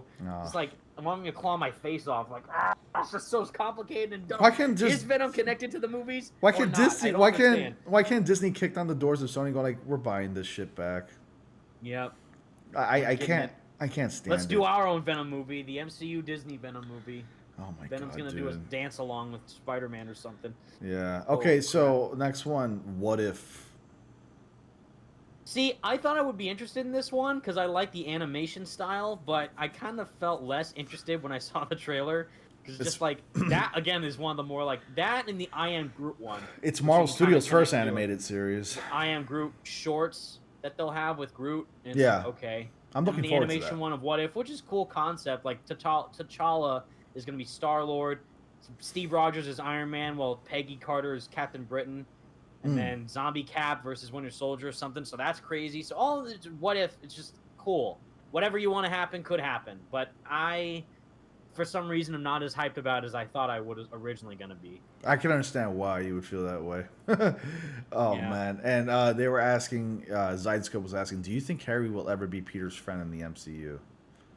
Because I want Harry Osborn to show up again. With Ned being a bootleg Genki. This is probably a hot take. I really liked Dane DeHaan as Harry in the Amazing Spider-Man movies. That's whatever. Or Spider-Man 2 specifically, because he kicked ass in Chronicle. If you saw that movie with the POV I heard of telekinesis movie, found footage, I should say. That movie is fantastic. It's just that the script that he was given as Harry was garbage. But it kind of was shoehorned. Movies, they're already ruining all the characters for Peter's side, his supporting side characters. Yeah. Liz Allen is pretty much how she was in Spectacular Spider-Man, which is fine. MJ, whoever the hell she is, Michelle Jones or Mary Jane, we still have no idea. It's still ambiguous. No like I'm still ambiguous about that. And also with Ned Leeds, that's Genki. That's not Ned Leeds, sir. That is Genki. Well, he lost weight, by the way. He lost massive weight. Massive amounts of weight. Respect to Jacob Batalon, who's a great actor. But for the character of Ned Leeds, first off, I don't think he'll be in Spider-Man 3. But also, he is not Ned Leeds from the comics. That's Genki Lee, Miles' best friend. Yeah. To a T. Yeah. So, if they do Harry, what I'm trying to get at is, will they make him more like the Ultimate Comics, what the Amazing Spider-Man movies are trying to do, or the 616, which is what the Franco version was? Regardless, I would not be comfortable with having them include Harry because I feel like they'll do a disservice to his character. Introducing him already when they've already established that Ned is Peter's friend, and he's already getting on with MJ and Liz and all the honeys of his high school. It's like, I just don't buy it, man. Like I don't buy any of that stuff. Like, who do you think was responsible for casting these people? John Watts. He's John Watts. He's a director, even though the casting director is a totally different person from the main director. But like, I'm nothing against these actors because I like Zendaya and I think she's great, and I love the Watch Euphoria. Yeah, they're all great. Nothing against them or anything like that. But like, does it hurt, or does it really take that much time to like pick up a comic book and see? Oh, okay, let's find somebody along the lines of these people, Yes. But like, this character does not have, or this actress does not have red hair. Not that Mary Jane. No, I'm saying I don't have a problem with them. It's not a race thing. It's more of a like getting an aspect of a character and putting it in these people. I'm like, but then that just causes confusion. Like, why not just hire? Like, just get the right people. Like, I'm all about aesthetics and I'm all about people being represented in the movies from like their comic book counterpart. Just like get the right character. Don't make it confusing. Do not put a character aspect of like Ned Leeds into a character that looks like Genki. Yes. Like, I'm like, so are you borrowing from Ultimate? Absolutely. Or like, what are you doing? Like, what is this? So it's so confusing. Mismatch everything to make something new, but in reality, it's like it's just this weird uncanny valley. Like, who are you really? Yeah. Like, Emma Stone is Gwen Stacy. Yeah. In my eyes, because not only does she do the character great justice as the character is written, but also visually and narratively, and it all works. She acts like Gwen Stacy, and she looks like her too. Which is the problem, on a flip side of that, with Bryce Dallas Howard as Gwen Stacy in Spider-Man 3. I didn't see Gwen Stacy. Yeah. Even though all she had was like, she looks like her. That's great, but she didn't. I didn't see Gwen Stacy in that performance. You could look like the perfect Mary Jane. But you don't act like her. Act like Mary Jane. You're not her. You're not Mary Jane. Exactly. Same thing, like, first off, Zendaya is a great actress. So they could have easily made her look like a different version of Mary Jane, what we see in the movie. But does she act like MJ? Does she resemble any aspect? She didn't embody the soul or the quality of the character of that character. So like, MJ's not like the way she was in Homecoming, where she was a recluse and quiet and awkward. No, MJ's not like that. She's confident and like very strong. Yeah, on a dime she flipped for no reason. Exactly. There was no writing to build up to that. Like, it was so cheap. It was so cheap at the end. The whole thing with Liz. The whole movie, I was fawning over Liz and her dad. I had that fight with him. No, I'm into MJ now. Yeah. Okay, Peter. Broomer. All right. Yeah, Broomer fast. Next, I'm moving on to Betty Brandt. Exactly. Ben got with Betty. Now it's my turn with Peter. Betty. Got all the women in the comics, so he's gonna get all of them. He's gonna get Black Cat. He's gonna get Black Cat. Who in the Ultimate Comics throws up on a Peter when she realizes how young he is? So they'll do that in this one too. Probably, yeah. Another thing about the whole character thing, like, I loved if the character, what's his name, Ned Leeds, from Jacob Batalon's performance. If he was titled Genki, I would have bought that. I saw Genki in that performance. He's great as Genki. Even if they just had a Miles character. Yeah, I saw talk to Peter. But I saw Genki. That way more than take a character like Ned Leeds, who's the Hobgoblin. Yeah. By the way. Yeah, exactly. In certain iterations of the comics, who's not just a random throwaway name. Oh, Ned Leeds. No, that's an established character from the. Uh-oh. Looks like Evan's freezing again. Who becomes Hobgoblin. Yeah. And Evan's freezing again, guys. Sorry about that. Because it's Genki. Yeah, he's Genki. Oh, man, sorry, my rage of John Watts crashed my. Yeah, I think if you rage about John Watts, it will crash. But yeah, if he was given the title of Genki, I would have bought it as Genki. I'm like, then make him Genki. He already looks like him. Yes. And he acts like him too. So make him Genki. That's all they had to do. But then they themselves into a deeper grave. You know, they're going down further and further down the. You know. Hello. Uh-oh. Evan, you may want to disconnect and then connect again real quick. Am I okay? Yeah, you're good now, I think. Hello? Oh yeah, my God, I'm so sorry. Your bandwidth. Terrible. No, it's okay. No worries, man. So next one, Miss Marvel. So we have confirmation that Miss Marvel will be appearing in Captain Marvel 2 after her series as a supporting character. Right. So she's going to be in the movie throughout the movie. I am excited for Miss Marvel. Cool. I never heard of this actress. She's relatively new to the acting scene. Me either. Good for her. I've seen her before in my life. Good for her. Looks like Miss Marvel, so I can't wait to see where they take that. But she's still the character's new as well. So debuted in 2015. Right. Yes. But I was never really same thing with Miles Morales. Yeah, she can be. In terms of height, she's not even a decade old yet, so it's wow, that's pretty massive. Yeah, and also some people would refer to her as a Mr. Fantastic ripoff or hack or copy. Yeah, Miss Fantastic, but I've personally never been into Miss Marvel. Honestly, never really been into it. Me neither. I will watch the series. She's always been kind of too hyperactive and slightly annoying and off-key. A Spider-Man-esque character without the spider abilities too, like a copy of Peter Parker. Brilliant, and, brash, and that was the same issue that people had with Miles in his comics when he first came out. So now they're starting to build her up as her own thing and individualize her from the other Avengers and even Spider-Man as well. So hopefully they get it right in this show and grow I love Captain Marvel. She's my favorite hero, but then can I be my own hero? Yeah. Can I be my own person? Which is going to be cool to see if they grow that with her character. Yeah, she's a Pakistani American teen as well, so that's one thing that sticks out. Captain Marvel didn't happen. Okay. Toretto doesn't like Captain Marvel. Nothing wrong with the MCU Spider-Man, but his supporting cast will probably be changed. Adachi Cabbage. Yo, just came to lurk and watch the stream. Okay, then keep lurking, Adachi. What's up, bro? Thanks for tuning in. Young Special. Let's hope Spider-Man 3 will actually be banger to some fans this time. Right. I hope so. I mean, I do have my reservations and concerns for reasons because of the abundance of characters that are going to be in this movie.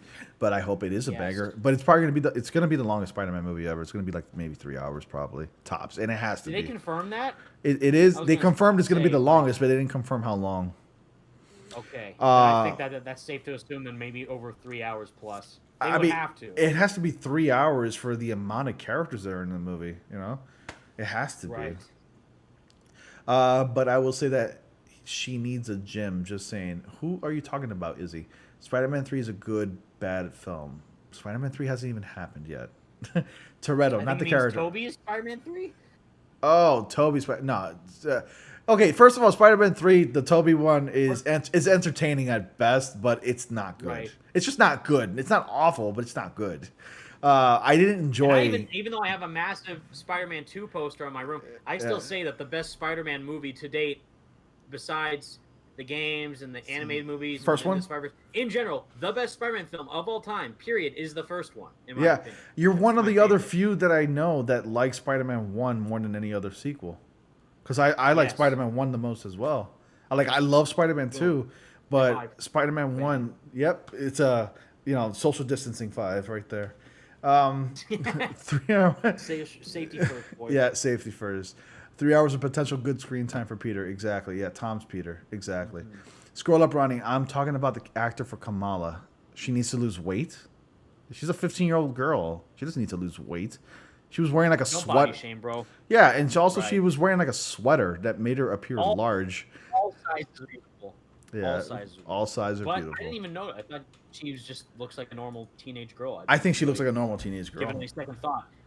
But speaking of teenage girls, we can segue to this next one. Yeah, Ironheart. age. Oh, okay, so that's actually next on the topic here. Ironheart. We already talked about Hawkeye, but Ironheart, yes. Oh, and we got Secret Invasion and Armor Wars to go and stuff like that, so can't wait. Right. Ironheart. Not much is really like known. She's relatively new as well. I was gonna say I know absolutely nothing about Riri Williams. So I can give you a brief like synopsis about her. Like I don't know. I have some Ironheart comics. Riri Williams is just a genius child, a genius prodigy that takes over the mantle of like the Iron Man persona, and she builds tech and more advanced suits than Tony did. And Tony's an AI in that comic. Tony's an AI in that comic. I could be wrong about one detail there, but don't quote me 100%. Tony is an AI in that comic series, Tony Stark, and that's it. Like, she's a prodigy child. But to me, sadly, and no disrespect, because maybe her comic character is fantastic. I need to read it for myself. But that just screams to me Mary Sue. It's not good. It just screams Mary Sue to me. She's great at everything. She can do better stuff than the original. Yeah. She can't do anything wrong. She's better at all that stuff than the first Iron Man himself. So the comic series is not good. Understand, for the movies aspect, you have to live on the shoes of Robert Downey Jr. of that guy. So that character with Iron Man. So it's like, that one kind of has me scared a bit, but we'll see, I guess. Yeah, the comic's not that great. I've only read a couple of issues. It's not enjoyable. So there it is. I mean, it's going to be a series on Disney Plus. So, but they already casted. They casted an actress. Her name is something Thorne. I forgot her first name, but I saw a picture of her, and she, I guess, looks like her as well. I'm sure she'll do fine. It's just that the character, I hope, is written good enough. Kevin Feige, he oversees every single character. He's gonna make sure everything's done correctly. I was hoping Brie Larson would get fired. We have the MCU film for Spider-Man, so I don't know for sure on that one. Yeah, me either. I was hoping Brie Larson would get fired because she's such an unlikable actress, and the things she's doing right now in Nintendo, nobody's buying it at all. Nobody is buying her. I know she transferred to a gamer girl. Nobody's buying her stick, and her views on YouTube. I think Disney's watching that, and it's not doing well. Does she have her own channel? She has her own YouTube channel. Yeah, it's horrible. Oh, God, it's horrible. It's really bad. Boy. Oh no. She's just not a likable character. And Chris Evans and Chris Hemsworth and what's his name? Chris Hemsworth, Jeremy Renner, and the Don Cheadle. Those actors have been on interviews with her, and you can see how uncomfortable those other actors are around Brie Larson. It's so cringe. You gotta watch it if you ever get a chance. It's bad. Watch it. I'll send you the link on Discord after we're done here. It is so bad. I'll educate myself. Oh shit! There's a big old mosquito here. Uh-oh. I hate these things. Social distance wave. Florida, man. Florida mosquitoes, dude. All right. Oh man, I know that feeling.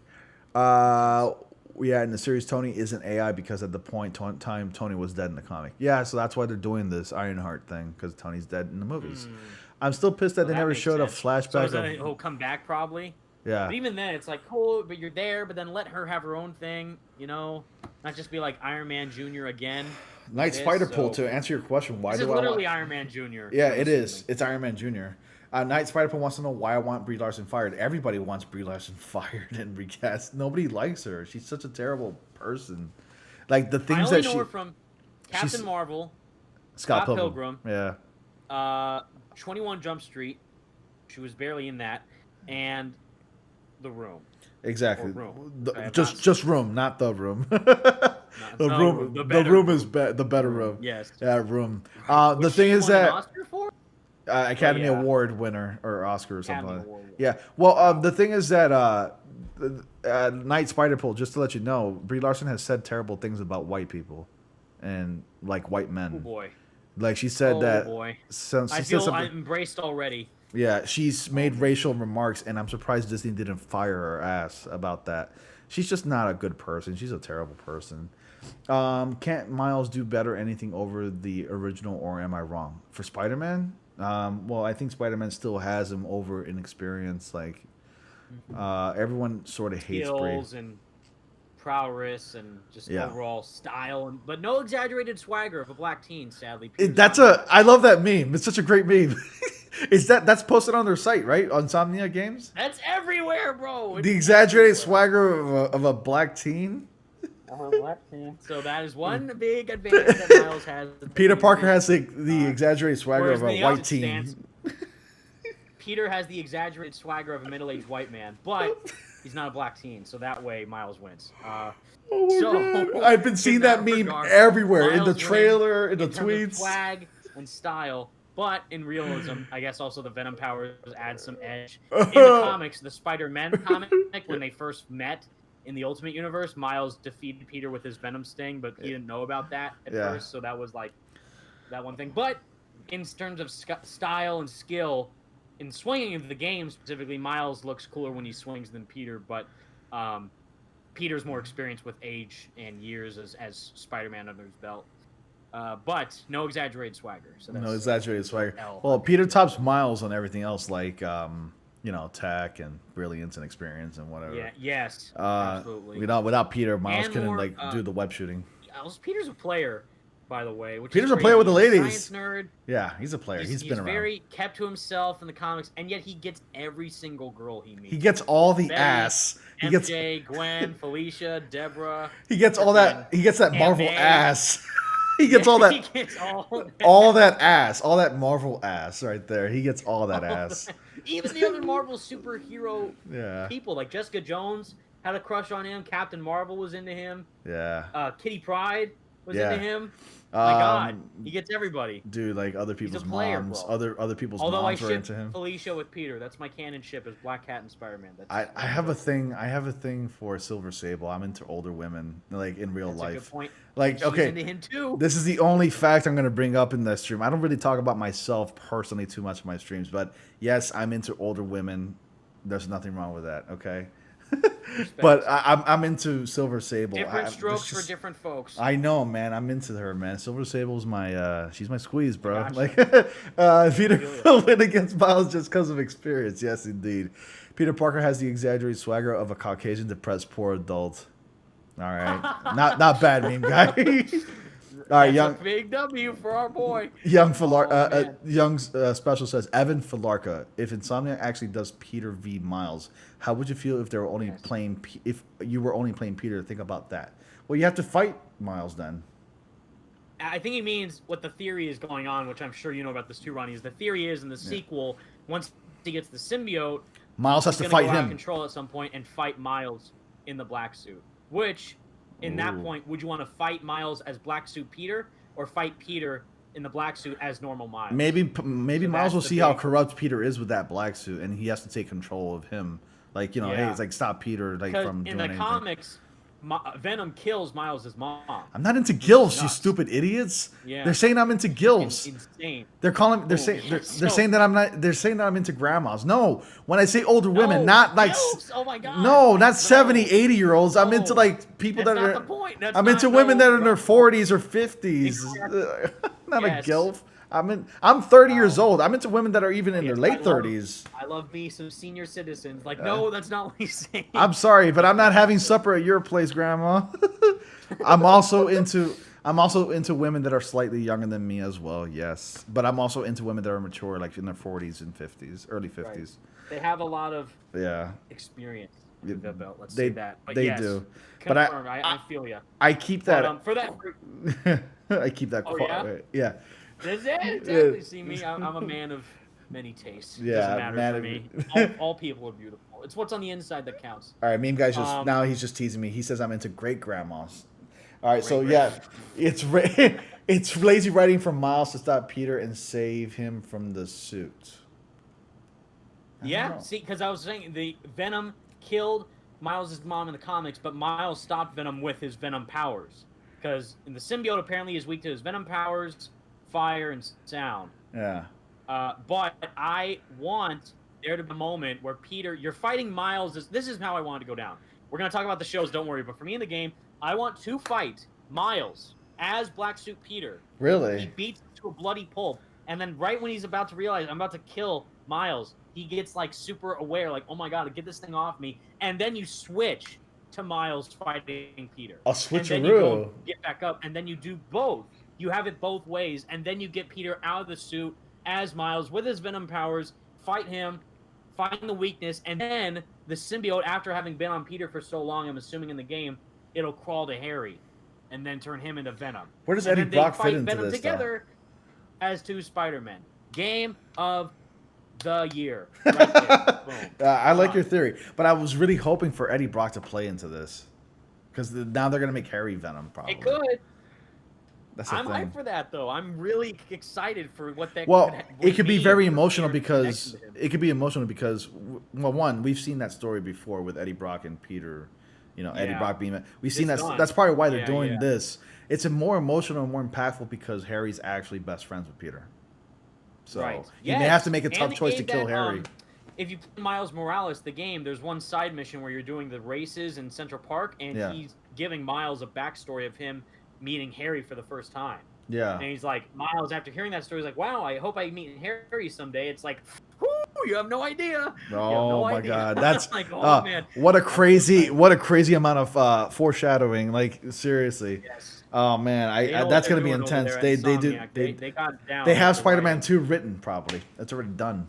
Yes. So it would get emotional. Indeed. Sony only has the film rights for Spider-Man, so couldn't Disney just make a live-action Spider-Man Disney Plus series? Yes, they can. They can make a TV series. They're allowed.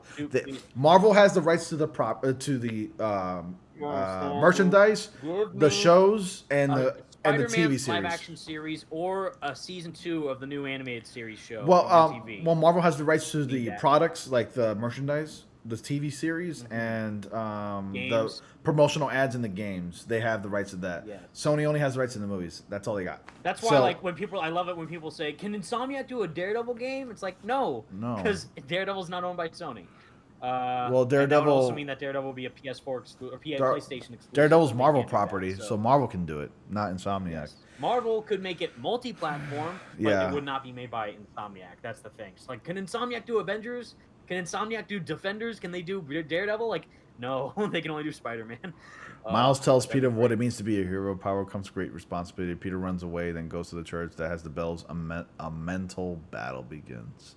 So I can see this right now. Hold on. Spider-Man style? I can see this right now. A quick time event. You're mashing the freaking X button to get the suit off of you.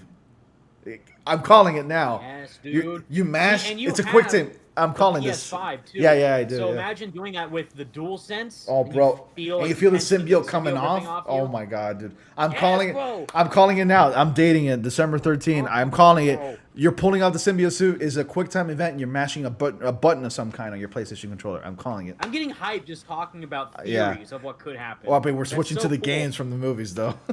But it is insane. It is intense. That's a stream for another time. Yeah, definitely. We'll get back to so let's get to now Moon Knight. Oh, we already talked about Moon Knight. Yes. She-Hulk. Okay, we did She-Hulk. Armor Wars, we did that. We did She-Hulk. I think we covered everything. Now, can we talk about the Fantastic Four? Or Elephant out of the room now. I am very conflicted about this, and I feel like it would have been better if they just did not do this at all. What? And I feel kind of like that's a bit tacky. Like, it's great they're not recasting him. Black Panther 2? Doing Black Panther 2 with no Black Panther. All right, so I want to hear your thoughts. Okay, I want to hear your thoughts, and then I got something to say about that as well because I'm mixed on that. Go ahead. So if you want, you can go first. So I would prefer if they just did not do it. I mean, I think it's kind of in poor taste regardless to make a Black Panther movie without Black Panther, unless they go the cool route where they make Shuri the new Black Panther by Letitia Wright, and then they make her the star of that film with her as the new Black Panther, which should be cool. But they're saying that they're going to explore the world of Wakanda with characters that were established in the first movie with the sequel, with no Black Panther. Now, I'm glad they are not recasting him. Not that I would care either way if they did or didn't. Like, yeah, that's his legacy as Black Panther, and Chadwick Boseman's an amazing Uh-oh, you're freezing. Actor, and you're freezing again, Evan. I would not mind if they recasted him, and I'm glad that they're doing the decision to just keep it more formal.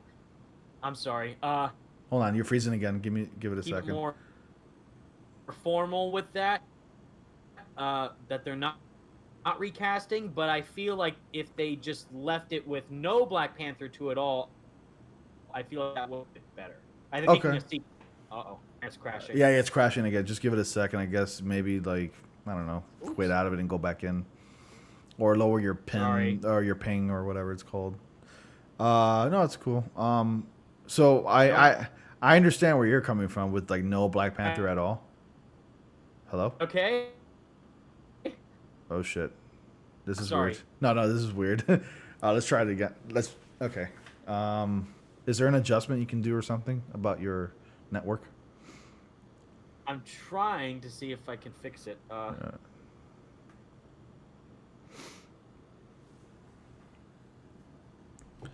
Let's see. So I won't be able to do anything here on my end. Oops. Is that better? Yeah, you're good. You're good. Okay, so I'm so sorry. Anyways, no, long story short, you're good. It's cool that they didn't recast Chadwick Boseman as Black Panther. We all love him. We miss him. I would think that it would be better if they did not make a Black Panther 2 in general. That's it. All right, so I understand where you're coming from, and I'd probably be okay with no Black Panther sequel at all. But I'm mixed because I'm okay with the route of them continuing Black Panther without Chadwick. However, I'm going to go with the route with, like, thinking that Chadwick Boseman would understandably so be okay with them to progress and get a successor to play Black Panther, because it's the only option. And you can apply the same principle to any other actor who's played a really world-renowned icon like Superman or Wolverine, and like, because not every actor can be the same character for a long time. They do a thing called aging, like everybody else, or they die, and it sounds a little cold, but it makes sense if you think about it. I would have been okay with a recast. No disrespect to him. They acknowledge his legacy. They acknowledge his acting capabilities in all the other movies that he's done before Black Panther. But I would have been okay with the recast because there's just more stories to tell with T'Challa's Black Panther than just having to go into Shuri, I'm just saying, that's my thoughts. I acknowledge Chadwick Boseman in several videos, but I've also expressed my opinions about this situation, and I don't think, the Black Panther IP does not belong to Chadwick Boseman. I understand they're trying to respect him, but the reality is that nobody's going to be around forever to be their character, their respective characters, and it's unfortunate. It is unfortunate. He died of cancer, but I would have been okay with the recast as well, but I'm also okay with this decision, with them having to get Shuri as the Black Panther. So, it has nothing to do with the comics. It's its own universe now. Now we never get to see T'Challa and Namor, or T'Challa and the Fantastic Four, for example. We'll see Shuri and Namor in the Fantastic Four. So I'm just curious to see how this is going to pan out. So yeah, that's just my whole 2 cents about it. I completely agree too. Like, it'd be cool, and I would not mind if they recast him. I'm not indifferent towards the fact, because I respect their choice of keeping it as Chadwick and his legacy. Because of course, the movie made $1 billion. Everyone loves Chadwick from other roles, not just Black Panther, but also the other characters he's played in movies. In general. But yeah, now they kind of put themselves in a pickle with what's going on with the stories that they could tell or could not tell now that he's gone for good, sadly. But we'll see how that works out. Hopefully for the best, but I don't know for sure if that'll hold up for them in the end. And then people are getting upset, like they're absurd, like they're getting upset that Shuri will take on the mantle as Black Panther when she's done so in the comics. I was gonna say, hasn't that been a comics thing for ages now? Yeah, it's been like that in general. Anyways, it's been like that for quite a hot minute, So yeah, that was the case. And I'm like, people are just being stupid and getting upset over these. It's so frivolous. What else? So we did Moon Knight, we did Hawkeye, we did Miss Marvel. I Am Groot, the Christmas special, the series, the mini series, I Am Groot shorts. Oh, Secret Invasion. We didn't cover that one. Yes. Oh yeah. We briefly touched upon it. Nick Fury and Talos, right? Right. It's Nick Fury. It's a Nick Fury Talos show, but like we touched upon it in the beginning. Buddy cop. Yeah, kind of like a buddy cop. Another one. Yeah, but I want to see it because you can get cameo appearances from other actors who've played Marvel characters from the movies because they're tied in. So you never know who's going to be a Skrull. The Skrulls can just do whatever they want. Yeah, so we're also going to get evil Skrulls. We might even get super Skrulls. Boy. So that's going to be intense. All right, so I mean, not much is said to be there. But now, speaking of Fantastic Four, because we were talking about it, we're getting into like the meat and potatoes because Evan's got some shit to say about this. All right, Evan, you're gonna take the floor from here, buddy, because John Watts is directing Fantastic Four, and you need to like talk about your feelings, okay? So go ahead, everybody. I'm pissed. I'm out. It's done. I'm out. Oh my It's god! over. Bye. Flip the table. All right, the stream's over, guys. Take care. No, it's freaking terrible. I hate everything about it. I despise John Watts so much. He's a terrible director, and he should not touch the Fantastic Four. Marvel's first family, directed by this guy who directed a movie literally called Clown, is directing a movie about one of the best superhero teams out there, and it doesn't even make any sense. Why is this person, who already is helming a movie about Spider-Man and the Spider-Verse in the third movie, gonna touch Fantastic Four with the terrible directing he's done in all of his films? I'm so sorry, but this is not like, at least if the writing is okay, maybe it could be saved. But if he brings over the same writers from Far From Home and Homecoming into Fantastic Four, it's over. It's done. It's over. That's it. Worst movie since Fan Four Stick. Fan Four Stick will look like freaking goddamn Godfather Spider-Man 2 in comparison to this, if done right. Like, oh, God, I'm so mad. I was so hyped for this because I love the Fantastic Four so much, and right when they announced it was John Watts, I literally I told this to Ronnie earlier before we started streaming. I literally threw my table over in my room, like, God damn it! Like, why is this man touching the Fantastic Four? Did your parents hear that? Everything else they could have done, because he has no direction. He doesn't understand the character of Spider-Man in the movies, and I think I'm cutting out again. But it's bad. It's bad. I'm not a fan of him directing Spider-Man, and I don't think he should direct Fantastic Four. Did you tell your dad about this, by the way? Huh? Did you tell your dad about this? I haven't shown him this yet, but shit. I'm sure he probably would not like it either. Because my dad and I were huge fans of Far From Home. Of course, yeah. Oh boy, we love Far From Home so much. No, I haven't told him yet, but I would love to tell him soon. But there's no way in hell I'm allowing this to happen. Meaning, like, I will not see this movie in theaters. Like, if they do Spider-Man 3, first off, if they do Spider-Man 3 disservice with the other Spider people, Doctor Strange, and Tom Holland's Spider-Man all in one movie with John Watts at the helm, and then he's going to be doing Fantastic Four after that, I will not be watching it in theaters because I was already burnt once with Fan Four Stick, so I will not see another. You don't want to give Fantastic Four a chance? I'm not a fan of at all with this one. You don't want to give Fantastic Four a chance? No, because I know for a fact that if they don't, because I hate when people say this too. Like, you can't judge a movie based off the trailers. Like, yes, the hell you can. That's what they're marketing. The hell That's you what can. they're showing to promote the film. So you can get a vibe for what the movie is gonna be like. You can see whether or not, this will be a good, fun movie, or this will be action packed, or no. That's what the trailer's there for. When everyone, you can't be hyped for Avengers Endgame after seeing the trailer for it. Of course you can, because the trailer looked hype. Therefore, the movie was hype. Far From Home had mid to below bar level trailers. Therefore, the movie was mid or below bar for me. Well, we've also that's your favorite Spider-Man movie of the time. That's fantastic. But we've also been fooled before.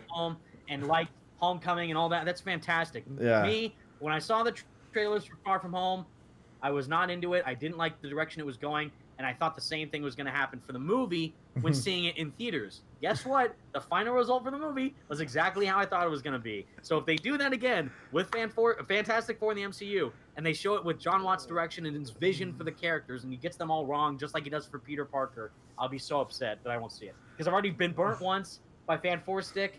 I liked the original Fantastic Four movies, with Chris Evans and Jessica Alba and Michael Chiklis, and I always forget the guy's name who did Reed Richards, even though he's my favorite Mr. Fantastic.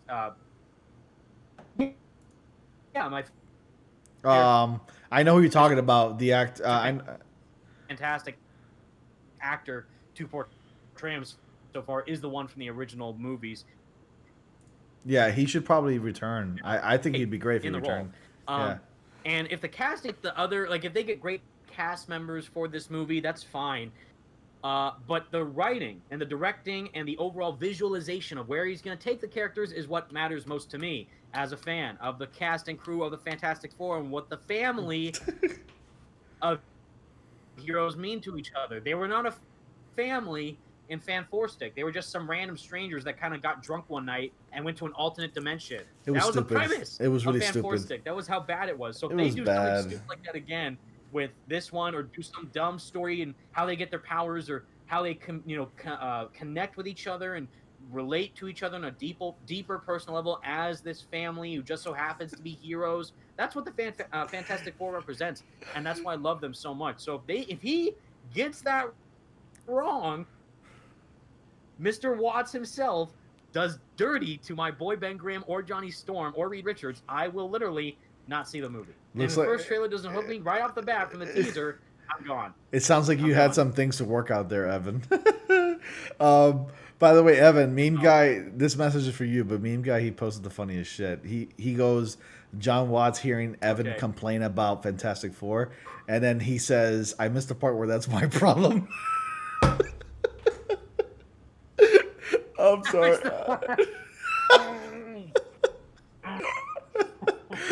Oh my god, dude. But oh man, I just hope that for some reason Fantastic Four has a curse. What was it Andrew Garfield said in his version? He's like, not my policy. Not my policy. Oh John my god. Watts is not my policy, sir. That's oh my god, dude. Holy shit. Dude, but I think I have a no John Watts policy. I think Fantastic Four has like I think Fantastic Four has like a curse because every single version of the films have been awful. Like even the ones from like the 1990s that never made it to theaters, but it was like on TV. Yeah. Like they all been bad. I don't. Can nobody not pick up a Fantastic Four comic and like adapt it properly? What's wrong with these people? Jesus. As a fan of Reed Richards, I'm hurt. I'm hurt. The Incredibles is still the best Fantastic Four movie we received. So by the way, Fantastic Four. By the way, Young Special says that homie froze in anger from that. Like you literally froze in a few points. Did I? Yeah, you froze a few points. You froze in rage. Like you were in rage and that you caused like interruption. Like, you broke, dude. I'm just not a fan of John Watts, bro. I'm sorry. This is exactly what you guys can expect in my review coming whenever they show it. When I first heard that Kevin Spacey said that John Watts is directing Fantastic Four, believe me, I was not as enthused, but I was like, all right, bro, let's just hope they get some goddamn good writers on there. See what happens. But again, like anyone else they could have chosen, and they chose this man. Like really, like you wouldn't, like the same thing. I even have that same issue with Sam. Why the same guy? Strange Multiverse of Madness. Why? Because like he's done Spider-Man, that's his series of movies, but then they already got Scott Derrickson to do the first Doctor Strange. He did horror movies too. Why not get him back for this other one?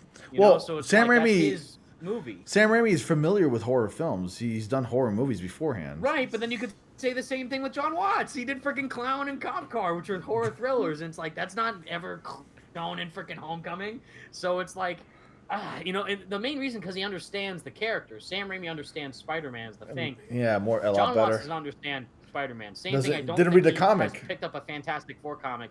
He's only watched The Incredibles probably like. That's Fantastic Four. You're freezing again. Trailer and they do dirty by my boy Reed. I'm gonna be upset. So. Yeah, exactly. I don't know. John Watts, by the way, he goes. Meme guy says and made another brilliant comment. John Watts to Evan. Gonna cry. Gonna cry? Yes, bro. I will, because I'm depressed. I hate my boy John. I'm sorry. Oh my god. Love, man. Dude. Oh my god. You will see me shed tears when they do Reed Richards. When Reed Richards' main villain, Doctor Doom, is a Tony Stark villain, I will cry. Since we're referencing Spider-Man 3. I'm calling it right now. Doctor Doom is a Tony Stark / Iron Man. No! Don't say that! You broke my heart, Evan. Don't say that. Or come at me. Oh my god, if Doctor Doom is a ex-employee of Tony Stark, I'm gonna freak out, dude. I'm gonna get pissed. Just you wait. Just you wait. Oh, bro, if that happens, Evan, I'm gonna call you. I'm gonna go like this, dude. They did it. They did the thing. I'll be there like. Oh, freaking, let's do the live stream. It's time. This man, hang up the phone. Yeah. It's like that one scene in Wolf of Wall Street with Yeah. Leonardo DiCaprio. Pick up the phone and start dialing. Call Marvel. Get this man out of the office. Get this him man out of the director's seat. Get someone else. Oh man, I'm gonna get Good, pissed off. Good. Pick up the phone and start dialing. Dude, it's fantastic. Oh, since we're on the quotes of Spider-Man 3, because me and Guy loves quoting Spider-Man 3. He does it on my streams. Oh, that's fantastic. Yeah, he says gonna cry. I had one. I have one right now. I will. You know that battle between Spider-Man, and Sandman with the black suit in the subway in the sewers. So like I'm imagining John Watts like going to you, going like, I'm imagining you going like, hey, remember that you're directing Fantastic Four, and John Watts is like this. What does it matter to you anyway? And you're like, everything, and you shoot the webs at him and you kick his ass.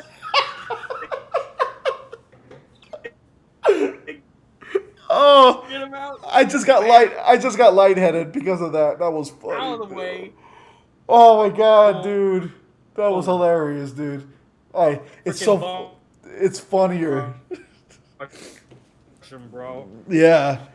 Dude. Oh man, this is gonna be bad, man. Oh my god. Oh, bam. Holy. Oh.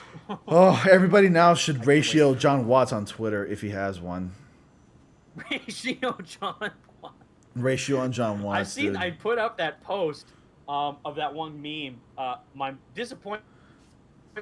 No. Yeah. My disappointment is immeasurable.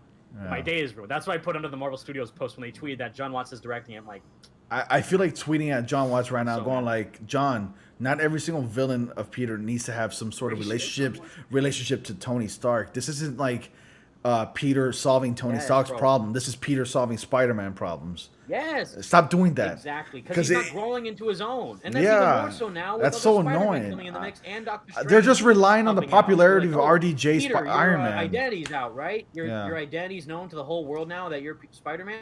Yeah. But like I'm thinking to myself, like Marvel, like Iron Man. Some Doctor Strange time. Yeah, Iron Man's popular, but like we can't rely on his popularity for Spider-Man. Like Spider-Man is Spider-Man. Yeah. He's his own popular super. Than Iron Man. Yeah, exactly. He's way more popular than Iron Man. What? Yeah, like God.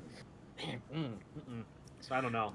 Oh, dude, Franco Greco says he wants you to record your immediate reaction as soon as you exit the theater after watching. No, as soon as you exit the theater watching the movies.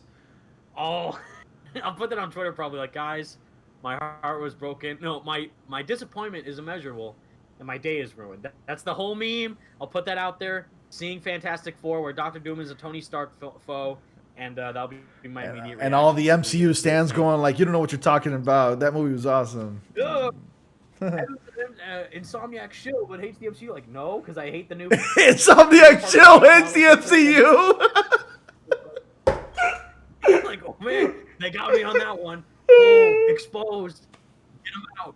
Boom. Like, what? Among Us style. Vote him out. Get him out. Boom. No, Izzy. I'm not saying Spider-Man relies on Iron Man much. I'm saying a lot of the stories and the elements are, from Iron Man is used in Spider-Man. Right. So like it's not supposed to be Spider-Man's.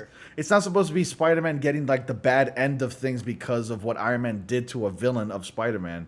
It's supposed to be Spider-Man, villain, fight, done. Like, come on. Mm-hmm. Like, I don't want the third movie to have the same. What Peter's inactions do causes the main actions of what the villain will end up doing to Peter. So it's like, oh man. You know what? Tony, because he called my work barf. Yeah, that's a stupid reason to get upset. Like what? Like what? So.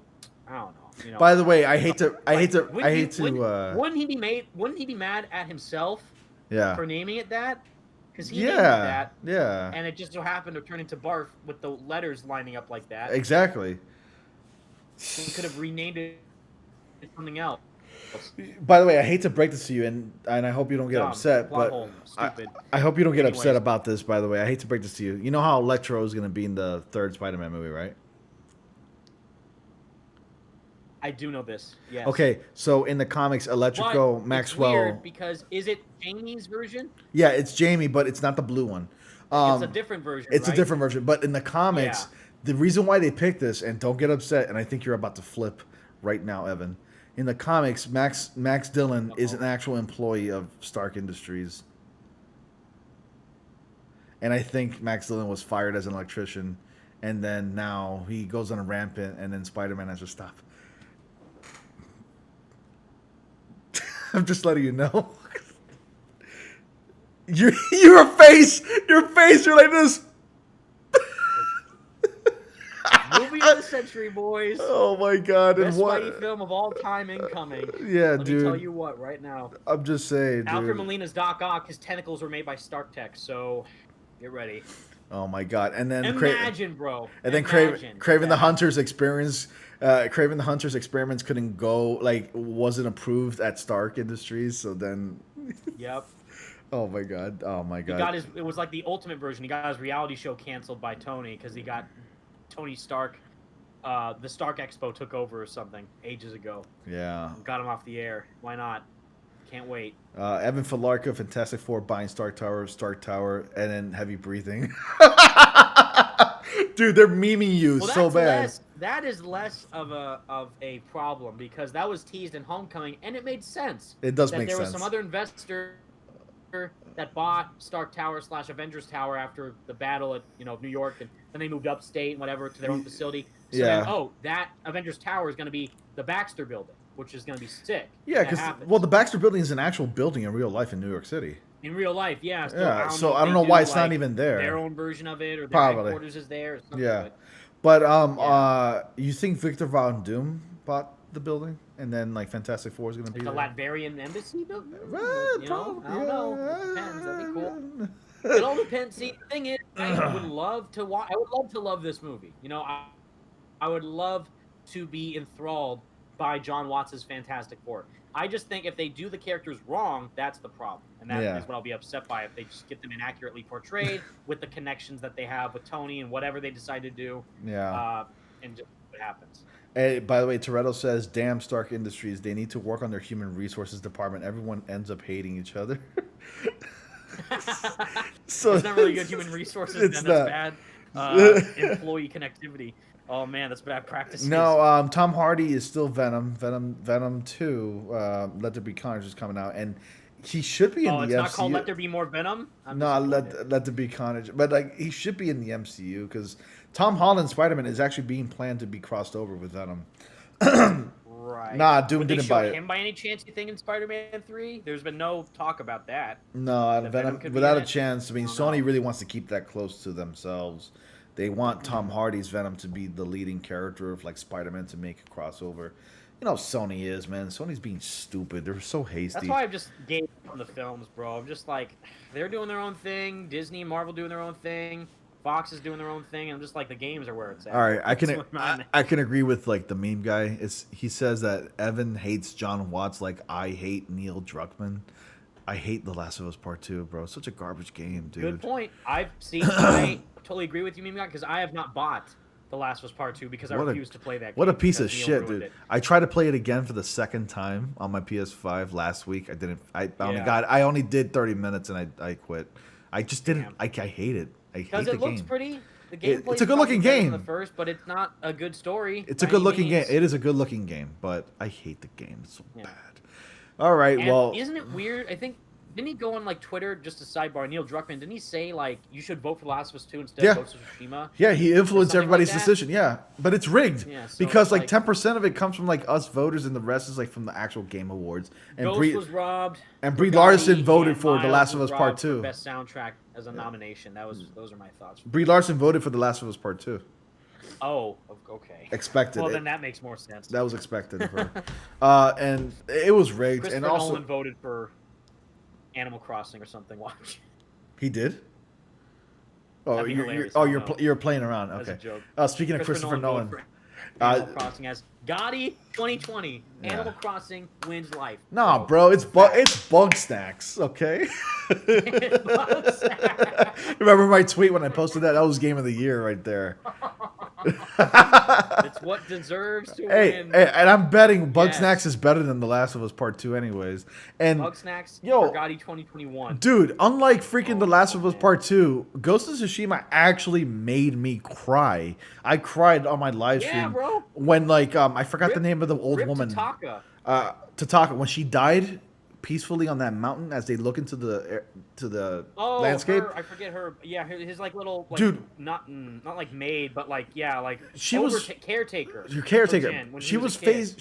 Her memory was fading in real time. Yeah, and Jin went along with that, and he's like, yes, you know, like he just went along with it, and she died, and I was like, what the hell? And I cried for like 2 minutes. And also when Taka got decapitated. Oh my god, that was sad, dude. Khan. That was Total brutal. Khan, the Khan. It made me want to kill the Khan more, by the way. I'm like, Taka, and Taka gave him the ghost suit in general. Yeah. I felt bad. Now that's character development. That's how you make a game. That game is amazing. Yeah. It's a win. That's how you tell a story where, like, oh, yeah, Jin, Taka got killed by the Khan, and so did your caretaker because of the, you know, just her age, sadly, but also the you know, your land. Tsushima's being overrun by the Mongols. You gotta stop them. Yeah. Jin, oh, no, I forgive you. Or I won't kill you because I'm not I won't kill you, Abby, for killing my dad, pretty much. Can you imagine, dude? Can you imagine? There was no justice at the end of The Last of Us Part 2. Holy crap, it's turned into a Last of Us discussion. No one won. And if that was the message, nobody won. Like, it was a terrible message. No one wins in this scenario. Like, no. Yeah, the player didn't win because brilliant. Vindication of what we were doing. Brilliant writing, Neil Cuckman. Brilliant writing. Neil. Yeah, thanks, Neil, for that. John Watts and Neil Druckmann for best people to hate. Oh, yeah. Best people to hate. John, The Last of Us Part 2 on HBO, directed by John Watts.